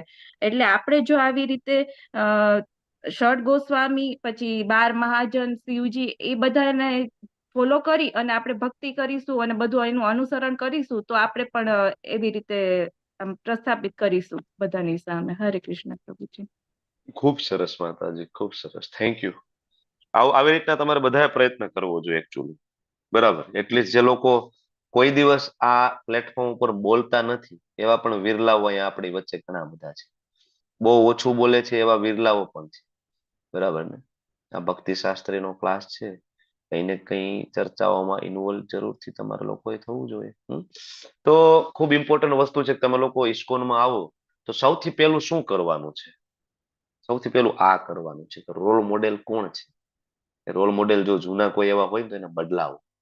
Cricketer, Hollywood, serial, movie, Bollywood, કઈ ને કઈ, બરાબર ને? પેલા એને ચેન્જ કરો, રોલ મોડેલ ચેન્જ કરો. રોલ મોડેલ આપણા પ્રભુપાદ હોવા જોઈએ, ગુરુ મહારાજ હોવા જોઈએ, આપણા આચાર્યગણ હોવા જોઈએ, સડગોસ્વામી પ્રભુ હોવા જોઈએ, બરાબર. કારણ કે એ કરશો તો તમારું બાળક એ કરશે. કારણ કે શાસ્ત્ર એવું કહે છે કે રાજા એટલે કે લીડર અને પિતા અને શિક્ષક, આ 3 વ્યક્તિ એવી છે કે પ્રભુપાદ તાત્પર્યમાં સમજાવે છે કે અબુદ્ધ જનતાના સ્વાભાવિક નેતા છે આ 3 જે છે, બરાબર. રાજા, પિતા અને શિક્ષક, અને હંમેશા એને ફોલો કરે. આજકાલ ઘણા બધા કહેવાતા લોકો છે એ માણસોને ગેરમાર્ગે દોરતા હોય છે, તમે જો ઘણા બધાને, અને કઈ ને કઈ સમજાવતા હોય છે, આ ધર્મ છે, ઓલો સંપ્રદાય છે, ઓલો ધર્મ છે. ત્યારે પણ આપણે યાદ રાખવું જોઈએ કે ખરેખર આપણને એમ પ્રશ્ન થાય કે સાચો ધર્મ કયો, સાચો સંપ્રદાય કયો, ત્યારે પણ આ શ્લોક આપણને યાદ આવવો જોઈએ. યદ્યત આચર શ્રેષ્ઠ લોકોએ શું કર્યું છે, બરાબર. કે આજકાલ સમાજમાં કેટલા એવા પંચ સંપ્રદાય છે જેનો શાસ્ત્રમાં ઉલ્લેખ નથી, બરાબર. તો એના માટે પ્રભુપાદે જયારે શ્રીમદ ભાગવતમ કેન્ટો 1 લખવાની શરૂઆત કરીને એના એકદમ શરૂઆત પ્રસ્તાવનામાં પ્રભુપાદે એક સરસ મજાનો શ્લોક મહાભારતમાંથી ટાંક્યો છે. તર્કો અપ્રતિષ્ઠો શ્રુતિમ વિભિન્ના નાશો મુનિર્યસ્ય મતમ ન ભિન્નમ ધર્મસ્ય તત્વમ નિહિતમ ગુહાય મહાજનો એન ગત સપંથા. બરાબર. એમાં જે છેલ્લું જે પદ છે બહુ ઇમ્પોર્ટન્ટ છે, મહાજનો એન ગત સપંથા. મહાજનો જે રસ્તા ઉપર ગયા છે ને એ રસ્તા ઉપર જવાનું. તમને એમ લાગે કે કયો ધર્મ સાચો, કોની પૂજા કરવાની? રામની પૂજા કરું, કૃષ્ણની પૂજા કરું, શિવજીની પૂજા કરું, ઘણા બધા રામદેવ પીરજીની પૂજા કરે, ઘણા સાંઈબાબાની પૂજા કરે, ઘણા સ્વામિનારાયણની પૂજા કરે, કેટલું બધું ચાલે. મારે શું કરવાનું? શું કરવાનું? બરાબર, સિમ્પલ. મહાજનો એને ગત સપંથા. શિવજીએ શું કર્યું છે? બરાબર, સતત રામ નામના જપમાં લીન છે. બલિ મહારાજ, યમરાજ, બરાબર, કેટલા 12 મહાજનોનું લિસ્ટ છે શ્રીમદ ભાગવતમ ની અંદર આપ્યું છે. કોણ મહાજન છે, શું કર્યું, વેદવ્યાસજીએ શું કર્યું છે, સુખદેવજીએ શું કર્યું છે. બરાબર, આને જે કર્યું છે આપણે કરવાનું છે. આના પછી એક નાની એવી એક્સરસાઇઝ છે. આપણી પાસે 10 મિનિટનો સમય છે અને આમાં મારે કે તમને વાંચવા માટેનો સમય આપવાની જરૂર નથી. આ એક્સરસાઇઝ એવી છે, 1 to 1 આપણે આમ તો ચર્ચા કરવી છે અને એવું લાગે તો આપણે આમ તો ગ્રુપ એક્સરસાઇઝ નથી કરવી, 1 to 1 જ ચર્ચા કરવી, કારણ કે સમય આપણી પાસે 9-10 મિનિટ જ છે. એટલે તમારે એ મને કહેવાનું છે કે ક્યાંય એવું તમને એવું લાગ્યું કે તમારું કોઈ કોપી કરી હોય, કે તમે જે કરતા હોય એની કોપી કરી હોય અને કોપી કરવાથી એને શું રિઝલ્ટ મળ્યું? તમે લોકો કૃષ્ણ ભાવનામૃતમાં આવ્યા, બરાબર, સિમ્પલ ઉદાહરણ આપું કે ધારો કે હું ધોતી પહેરીને હું બહાર નીકળતો હોય, મંદિરે જતો હોય, તો કોઈએ જોયું અને એને પણ ધીમે ધીમે કૃષ્ણ ભાવનામૃતમાં રુચિ થઈ અને એને તમારી કોપી કરી અને એનું રિઝલ્ટ શું મળ્યું? આ બે ચર્ચા કરવાની છે. એક તો તમારી ક્યાંય કોપી કરી છે કોઈએ અને એને શું રિઝલ્ટ મળ્યું છે. તમે હેન્ડ રેસ કરી શકો છો, બરાબર, અને આપણે પછી ચર્ચામાં આગળ વધીએ. વિમલા માતાજી બોલો. હરે કૃષ્ણ પ્રભુજી.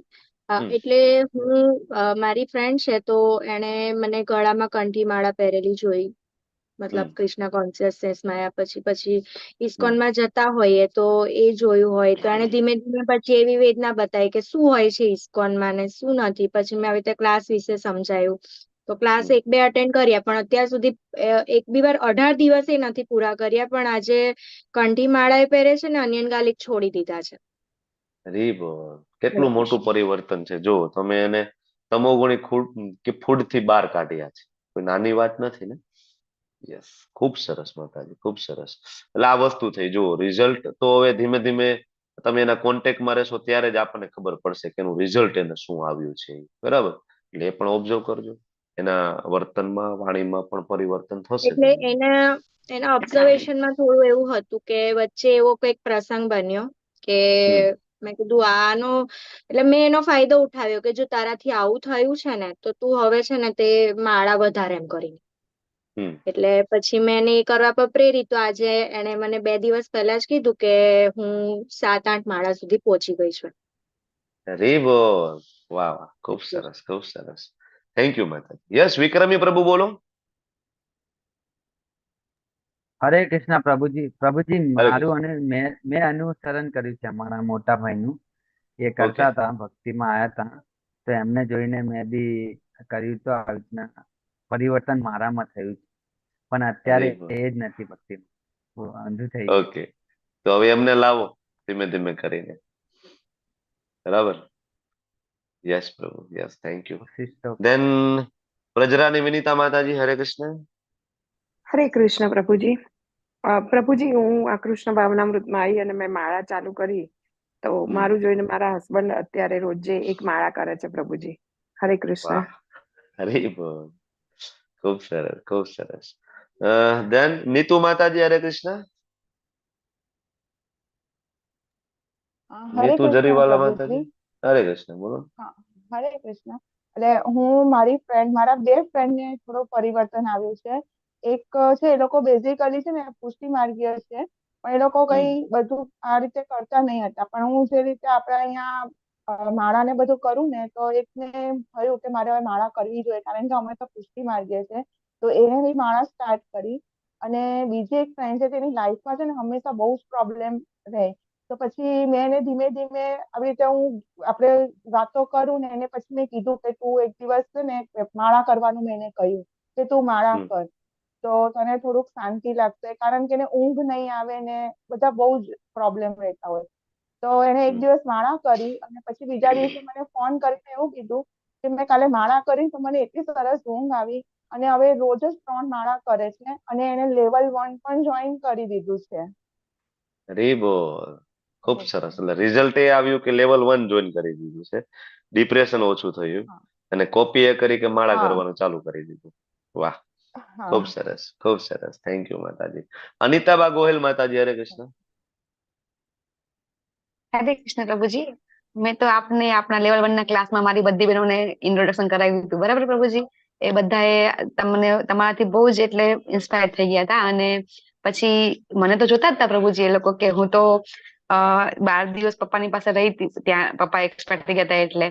એટલે બધું ઓનિયન ગાર્લિક તો નહોતી જ ખાતી, એ લોકો બધા ખાતા હતા. એટલે એ લોકો બધા જોતા હતા. અને અત્યારે એ લોકો લગભગ બધાએ માળા તો ત્યારથી જ ચાલુ કરી દીધી હતી. અને બધાએ ટ્રાય કરી છે કે પોતાના માટે અલગ જમવાનું બનાવે, કારણ કે બીજા બધા તો પ્રભુજી જમતા હોય. એટલે એને મારા મોટા સિસ્ટર તો કે તારી જેમ મારે દીક્ષા લેવી છે. તમે કીધું એમને એમ દીક્ષા ન મળે, એ કીધું એના માટે બધું બહુ હોય કીધું. તો કે શું કરવું પડે, એટલે બધું પેલા આવી રીતે મેં કીધું 4 નિયમો છે અને 16 રાઉન્ડ છે. એટલે મારા મોટા સિસ્ટર અમદાવાદ જ છે, એટલે એમને 4 રાઉન્ડ ચાલુ કર્યા છે અત્યારે પ્રભુજી. એમ લેવલ 1 કેવું કશું નથી કર્યું. એટલે આપણે મારું ચાલુ થશે ને 6 વાગે, એટલે કરશે કે નેક્સ્ટ. અને અત્યારે પ્રભુજી આપણે લેવલ 4 ચાલુ થયું છે ને પ્રભુજી, તો એમાં આપણે પેલું પીપીટી ને એવું બધું બનાવવાનું હોય છે ને. તો હવે અમારું જે ગ્રુપ છે ને પ્રભુજી, એટલે બધા ડિવોટીસ બધા જે છે ને પ્રભુજી, બધા લેવલ 4 માં તો આવી ગયા છે. એ લોકો લેવલ 1, 2, 3 બધું કર્યું છે પ્રભુજી, પણ કોઈ ભગવદ ગીતા પણ વાંચતા નહોતા એ લોકો. પછી મેં એ લોકોને એક શ્લોક આપી અને ભગવદ ગીતા વંચાવવાનું ચાલુ કર્યું છે. એ લોકો બધા ભાગવત ગીતા વાંચવાનું સ્ટાર્ટ કરી દીધું છે બધાએ. એટલે એ લોકો જોવે છે કે હું રીડિંગ, મારું પ્રભુજી આપને ખબર હશે, રીડિંગ મને અમથું ગમે છે. એટલે મને જો ટાઈમ ન મળે તો જ વસ્તુ અલગ છે, બાકી રીડિંગ કરું. એટલે એ લોકો મારું જોવે છે. અને અમારા ગ્રુપની અંદર બધા અત્યારે હાજર હશે, બધા એમાં ભક્તિ શાસ્ત્રીમાં પણ છે. એટલે મને પછી કોલ આવે છે અને કહે છે કે માતાજી કે અમે ભગવદ ગીતા કોઈ દિવસ ખોલી નહોતી, કે અમે બધા લેક્ચર સાંભળ કરીએ એમ. એટલે બધાને પ્રભુજી કેવું છે કે લેક્ચર બહુ સાંભળે બધા, પણ રીડિંગ કરતા નથી. પણ બધા હવે રીડિંગ ચાલુ કર્યું છે પ્રભુજી. માતાજી હું તો વાંચું છું ગીતા. અરે બોલ. ના તમારું નહીં પ્રભુજી, તમારું નહીં. જંખના માતાજી નામ નથી દેવા પ્રભુજી મારે, નામ નથી દેવા પ્રભુજી મારે. ના, જેને લાગુ પડતું એને લઈ લેવાનું, ના લાગુ પડતું એને પાછું દઈ દેવાનું, પરાયણ નહીં રાખવાનું કોઈ. ઓકે, ચલો નેક્સ્ટ જયશ્રી પટેલ માતાજી, બોલો તમારો અનુભવ. હરે કૃષ્ણ પ્રભુજી. મારા જ ફેમિલીમાં મારા જેટના છોકરાની વહુ છે, એને પણ આ બધી બહુ પ્રોબ્લેમ હતી, ડિપ્રેશનમાં ને આ બધું બહુ જ. એક જ વાર મેં એને કીધું કે તું એક માળા ચાલુ કર. એનાથી વધારે અગર મેં એને ધીમે ધીમે બધા આપણા જે યુટ્યુબ પર બધા લિંક આવે ને હું એને મોકલતી અત્યારે લેવલ 1. અત્યારે તટસ્થ બધા લેવલ 1 ના યુટ્યુબ થી પણ બધા લેવલ 1 ના બધા કમ્પ્લીટ કર્યા એને. અને રોજની 2 માળા ચાલુ કરી. એટલે 1 માળા કરતી હતી, હવે એને રોજની 2 માળા ચાલુ કરી. ખૂબ સરસ, ખૂબ સરસ. રમેશ પ્રભુ બોલો, ચલો કમ ઓન. હરે કૃષ્ણ. હવે હું જે સંકીર્તનમાં જાઉં છું, સંકીર્તનમાં જાઉં છું પ્રિપરેશનમાં, ત્યાં આગળ મારી પહેલાનો એક એડવોકેટ છે દિનેશ કરી, એ મારી પહેલાનો ત્યાં આવતો હતો. મારી જોડે પેલી માળાને બધું જોયું ને બનાવેલી, મેં કોઈ જાતે બનાવીશ માળા. મને તો મને બની આલો ને. મેં કહું તું ડુંગળી લસણ બધું ખા, માળા કરતો નહીં તો તું માળા કરે શું? મેં કહું મારી કામ તુલસી લાકડા આવે છે એટલે હું તને બનાવી આલી. તુલસી તો હું તમને લાવી આલું, ગામડે મારે ઘણી પડી શકે છે. એ લાવી આલી, બનાવી આલી. અત્યારે એ માળા કરતો થઈ ગયો. અને મને કે મને કંઠીએ તમારે જેમ બનાવી આલો. મેં કહું જો કંઠી બનાવે તો ડુંગળી લસણ બંધ કરવું પડે. તે કશો વાંધો નહીં કે માતાજીની બે ની કંઠી બનાવે અત્યારે કામ ચાલુ જ છે. એ આપીને એ ડુંગળી લસણ બંધ કરાવું. અરે બોલ, અમે તમને ઓર્ડર આપશું તો ફ્યુચરમાં. Thank you. ખૂબ સરસ, ખૂબ સરસ. ભક્તિ માતાજી. હરે કૃષ્ણ પ્રભુ.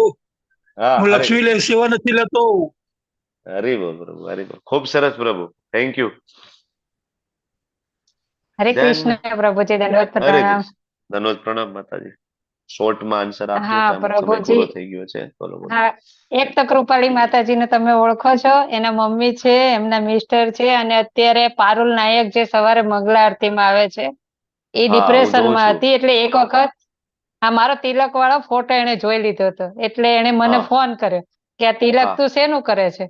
એટલે મેં એને વાત કરી કે હું આવી રીતે ક્લાસ કરું છું ને એમ. એટલે કે મને એની લિંક આપને. એટલે લેવલ 1 એને 2 વખત કર્યું, અને એક હા માળા મેં એને શરૂ કરાવી હતી. પરમ દિવસે ફોન આવ્યો કે હું 5 માળા સુધી પહોંચી ગઈ છું. વાહ, હરી બોલ. હરે ખૂબ કૃષ્ણ. સરસ માતાજી, ખૂબ સરસ. ધેન એનીબડી નથી ને કોઈ? ચાલો અમરીશનાથ કૃષ્ણ પ્રભુ, બોલો બાપુ બોલો. હરે કૃષ્ણ પ્રભુજી, દંડવત પ્રણામ. ધન્યવાદ પ્રભુજી, પ્રભુ. મારા રિલેટિવ છે તો આપ તો જાણો છો, ડાકોર આવેલા. તો એમને હા એમને ચા, બીજા તો બધા નિયમો પાળે છે, પણ ચા પીતા હતા તો એમને ચા હા છોડી દીધી અને એમને બહુ વાહ ઇન્ટરેસ્ટ થઈ ગયું છે. એટલે હજુ મને ઘણી વખત પૂછે કે હવે ક્યારે આપણે યાત્રામાં જવાનું છે. બુકો હરી આપણે બોલ. ખરીદી હતી અમદાવાદથી, આપની જોડે જ આવીને લીધી છે. એટલે ઘણો ઇન્ટરેસ્ટ છે અને ઘણો ફેર પડે છે એમને. હરે કૃષ્ણ. હા યસ પ્રભુ, yes. Hare thank you. Krishna પ્રભુજી, આ પારોલ માતાજી ને આપણે મેંગલોરના ઉદ્ઘાટનમાં આવવું હોય તો આવી શકે?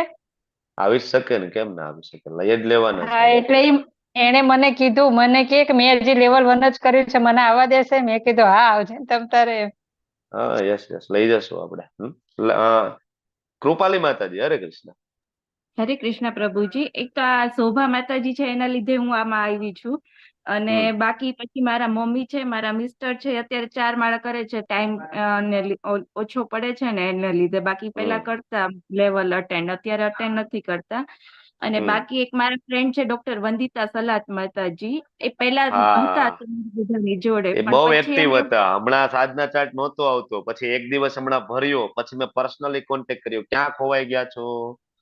એ બરાબર. મારા ફ્રેન્ડ છે, એટલે અમે લોકો અચ્છા. ગ્રુપમાં છીએ, ફ્રેન્ડ ગ્રુપમાં. તો અમે લોકો મળતા હોય ને તો એ મારી ડોટરને જોવે, ત્યારે પછી પાછું એને એમ થાય થોડુંક કે ચાલો હવે કરવા માંડી. પણ એનું બહુ બિઝી શિડ્યુલ છે અત્યારે, એવું મને છે. ખ્યાલ છે. હું બધાના પર્સનલ કોન્ટેક્ટમાં છું. જેટલા સાધના ચાર્ટ ભરે છે, અબો 100 ડિવોટીઝ ભરે છે. લગભગ બધાના ટચમાં હું રહું છું every day. Yes, વ્રજરાની Vinita Mataji, Hare Krishna. Last. હરે કૃષ્ણ પ્રભુજી. આ હરિપ્રિયા માતાજી કઈ બોલતા નથી, અમને બધાને આમાં હરિપ્રિયા માતાજી જ લાયા છે. હરે કૃષ્ણ. હરી બોલ, સિનિયર ડિવોટી છે ને. બોલો હરિપ્રિયા માતાજી, કઈ કેવું છે? Krishna Prabhupada and Gurudev. Yes માતાજી, થેન્ક યુ. તો ઘણા બધા પરિવર્તન હોય છે અને ઘણા બધા આપણી કોપી કરીને આવતા હોય છે. ઘણા બધા મુદ્દાઓની ચર્ચાઓ ઘણી બધી થઈ શકે, તમે બધે કરી છે એ પણ થાય. અને બીજા ઘણા બધા મુદ્દા એવા પણ છે, ઘણાના વ્યસન છૂટી ગયા હોય, બરાબર, ઘણા ધોતી પહેરતા થઈ ગયા હોય, ઘણા જે આ ડે સેલિબ્રેશનની પદ્ધતિ છે ને એ બદલાઈ જાય, બરાબર. ઇસ્કોનમાં આવો એટલે હમણાં અનિતા માતાજીએ કીધું કે એમના પિતાજી ધામમાં ગયા, તો એ આખી પદ્ધતિ બદલાઈ જાય. પેલા કરતા હતા ને હવે કરતા હતા એમાં ચેન્જીસ હોય. હવે પેલા કોઈ દી આપણે માળા હાથમાં ના લીધી, હવે આપણે માળા કરતા હોય, જપ કરતા હોય, બરાબર. પછી જન્મદિવસનું સેલિબ્રેશન ચેન્જ થઈ જાય, બરાબર. ઇવન જે મેરેજ એનિવર્સરી સેલિબ્રેશન બદલાઈ જાય, બરાબર. લગ્ન વિધિ પણ બદલાઈ જાય. જો કોઈ ઇસ્કોનમાં આવીને પછી કોઈ મેરેજ કરે તો માયાપુરમાં મેરેજ થાય છે. ક્યારેક ગૂગલ ઉપર સર્ચ કરીને જોજો, સુંદર વિધિ વિધાનોથી વૈદિક મર્યાદામાં મેરેજ થતા હોય છે, બરાબર. ઇવન મંદિરમાં દર્શન કરવા જવાની પદ્ધતિ બદલાઈ જાય. પેલા આપણે આમ ઉભા રહી જતા હતા હાથ જોડીને, અને હવે આપણે જઈએ તો સીધા દંડવત પડી જાય.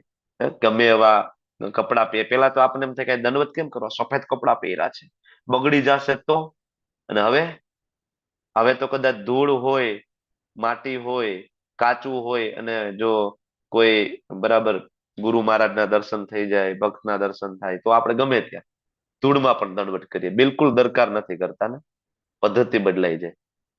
ઘણું બધું, કપડા પહેરવાની સ્ટાઇલ બદલાઈ જાય, વ્યવહાર આપણો બદલાઈ જાય, રોજના શેડ્યુલ બદલાઈ જાય. 10-10 વાગે ઉઠતા માણસો 3-3 વાગે ઉઠતા થઈ જાય, બરાબર ને. તો ઘણું બધું ચેન્જીસ આવે. યસ, તો ચર્ચાને વિરામ આપીશું. વિમલા માતાજી કઈ કેવું છે? હા પ્રભુજી, એટલે આમાં એને રિલેટેડ જ કહું છું કે આમાં અમુક વાર એવું થાય છે કે આપણે જે બધું કરીએ છીએ ને એના લઈને અમુક માણસો ડરી જાય છે કે ઘણું કરે છે તો નથી આવું. પણ એને ઘણું કરે છે એ દેખાડવું નહીં ને આપણે. ના, એટલે અને મારા બ્રધર પ્રભુજી ની પણ હું વાત એવું ઘરમાં કરું કહે ને, છે કે તમે તો કંઈક વધારે પડતું લઈ લીધું હા, છે, એટલે વધારે મારો પડતું ભાઈ છે તે જ મગજમાં એવું લઈ કે છે કે લીધું છે. તમે લોકોએ ભક્તિને વધારે પડતી સિરિયસલી લઈ હા. લીધી છે આમ ને તેમ. એટલે કે સિરિયસલી લેવાની તો વસ્તુ છે, એટલે તો હા, સિરિયસલી એટલે લીધી મેં છે પણ એને એ જ કીધું કે એને સિરિયસ લેવી જ જોઈએ. પછી એટલે મારી ભાભી છે તે અત્યારે હરિઅંશમાં બહુ માનવા માંડી છે. અમારું જોઈને હા. જ, એટલે વૃંદાવન ગઈ હતી ને ત્યાંથી પછી હવે એ ફોલો કરે, પણ આ બાજુ નથી આવી રહી. જેવી જેની સુકૃતિઓ, બરાબર, જેવી સુકૃતિઓ છે તરફ લોકો વળશે, ક્યાંક વળશે તો એક પગથિયું એક ચડી રહ્યા છે ગમે ત્યાં. મેં કીધું એમ એટલે જ હું ઇવન ઇન્ટરપ્ટ નથી કર્મકાંડમાં કરતી. જે હા હું એટલે જ ઇન્ટરપ્ટ કશું નથી કરતા, એના કરતા હમણાં જે કરે છે એ ભલે કરે. હા બસ યસ. પણ ઓકે, પ્રભુજી થેન્ક 8 યુ. વર્ષનો છોકરો હા છે ને પ્રભુજી મારો ક્વેશ્ચન નો આન્સર પ્રભુજી એક આન્સર બાકી રહી ગયો ધર્મના. બોલો ને શું હતું? હા આપણે મેં સ્ટાર્ટિંગમાં પૂછ્યો હતો ને જે પેલા 8 પ્રકાર છે એમાંથી એક પ્રકાર તો બાકી રહી કોઈએ ગયો, કોઈએ ગોતી નહીં લીધું કે કીધું બાકી પ્રભુજી. છે? કોઈ ના કીધું? એક તો તમે યજ્ઞ લખ્યું ને, યજ્ઞ, શાસ્ત્ર શાસ્ત્ર વાંચન, નું અધ્યયન, દાન, દાન, દાન, સત્ય પછી બોલીને, સત્ય બોલવું, પછી લાલચ ન રાખવી, લાલચ ના રાખવી, તપસ્યા કરવી, કરવી, ધૈર્ય રાખવું અને ક્ષમા કરવી, ક્ષમા કરવું. ક્ષમા કરવી. હા હા આવી ગયા, થઈ ગયા પ્રભુજી. હા. થઈ પ્રભુજી ગયા મેં ને? સોચમાં મળી નથી રહ્યું. આપણે આ ક્યારે ચર્ચા કરી હતી મને થોડું યાદ નથી. આ આપણે લાસ્ટ સેશનમાં આપણે ચર્ચા કરી હતી ને. શ્લોક નંબર કયો હતો? ઓલો 3.10 સ્ટ્રગલર માં જ વાળો હતી. 3.7 પ્રભુજી સ્ટોરી 3.7 સ્ટોરી કીધી હતી તમે. સ્ટોરીમાં ઓલો વાઘ વાળી જે સ્ટોરી કીધી હતી વાઘવાળી ને, સ્ટોરીમાં કીધું હતું. હા હા વાઘવાળી હા. સ્ટોરીમાં પ્રેઝન્ટર ને સ્ટ્રગલ વિશે વાત કરી નીતિ હતી ને આપણે, એકચ્યુઅલી પછી આ પેલી સ્ટોરી 8 પ્રકારના જે ધાર્મિક કાર્ય રહ્યા ને એ અલગ અલગ શાસ્ત્રમાં અલગ અલગ લખેલા છે. હું તમને એ પણ સમજાવું છું. આ રેફરન્સ નીતિ શાસ્ત્રનો છે. તો બીજી જગ્યાએ નીતિ આ શાસ્ત્ર તમને લખાયું અલગ છે પ્રભુજી. હા તમે અલગ લખાયું તમને હતું. રેફરન્સ હા મળી શકે છે, એટલે કન્ફ્યુઝ નહીં થવું તમારા લોકોએ. તો ખૂબ ખૂબ ધન્યવાદ. ચર્ચાને અહીં વિરામ આપીએ છીએ. Thank you. વાંછાકલ્પતરુભ્યશ્ચ કૃપા સિંધુભ્યૈવ ચ પતિતાનાં પાવનેભ્યો વૈષ્ણવેભ્યો નમો નમઃ. અનંત કોટિ વૈષ્ણવ વૃંદ की जय. शिल प्रभुपाद की जय. शिल गुरु महाराज की जय. ग्रंथराज श्रीमद् भागवतम भगवद गीता चैतन्य चरितामृत श्री रामायण जी की जय. हरे कृष्णा कृष्ण कृष्ण हरे हरे, हरे राम राम राम હરે हरे हरे. હરે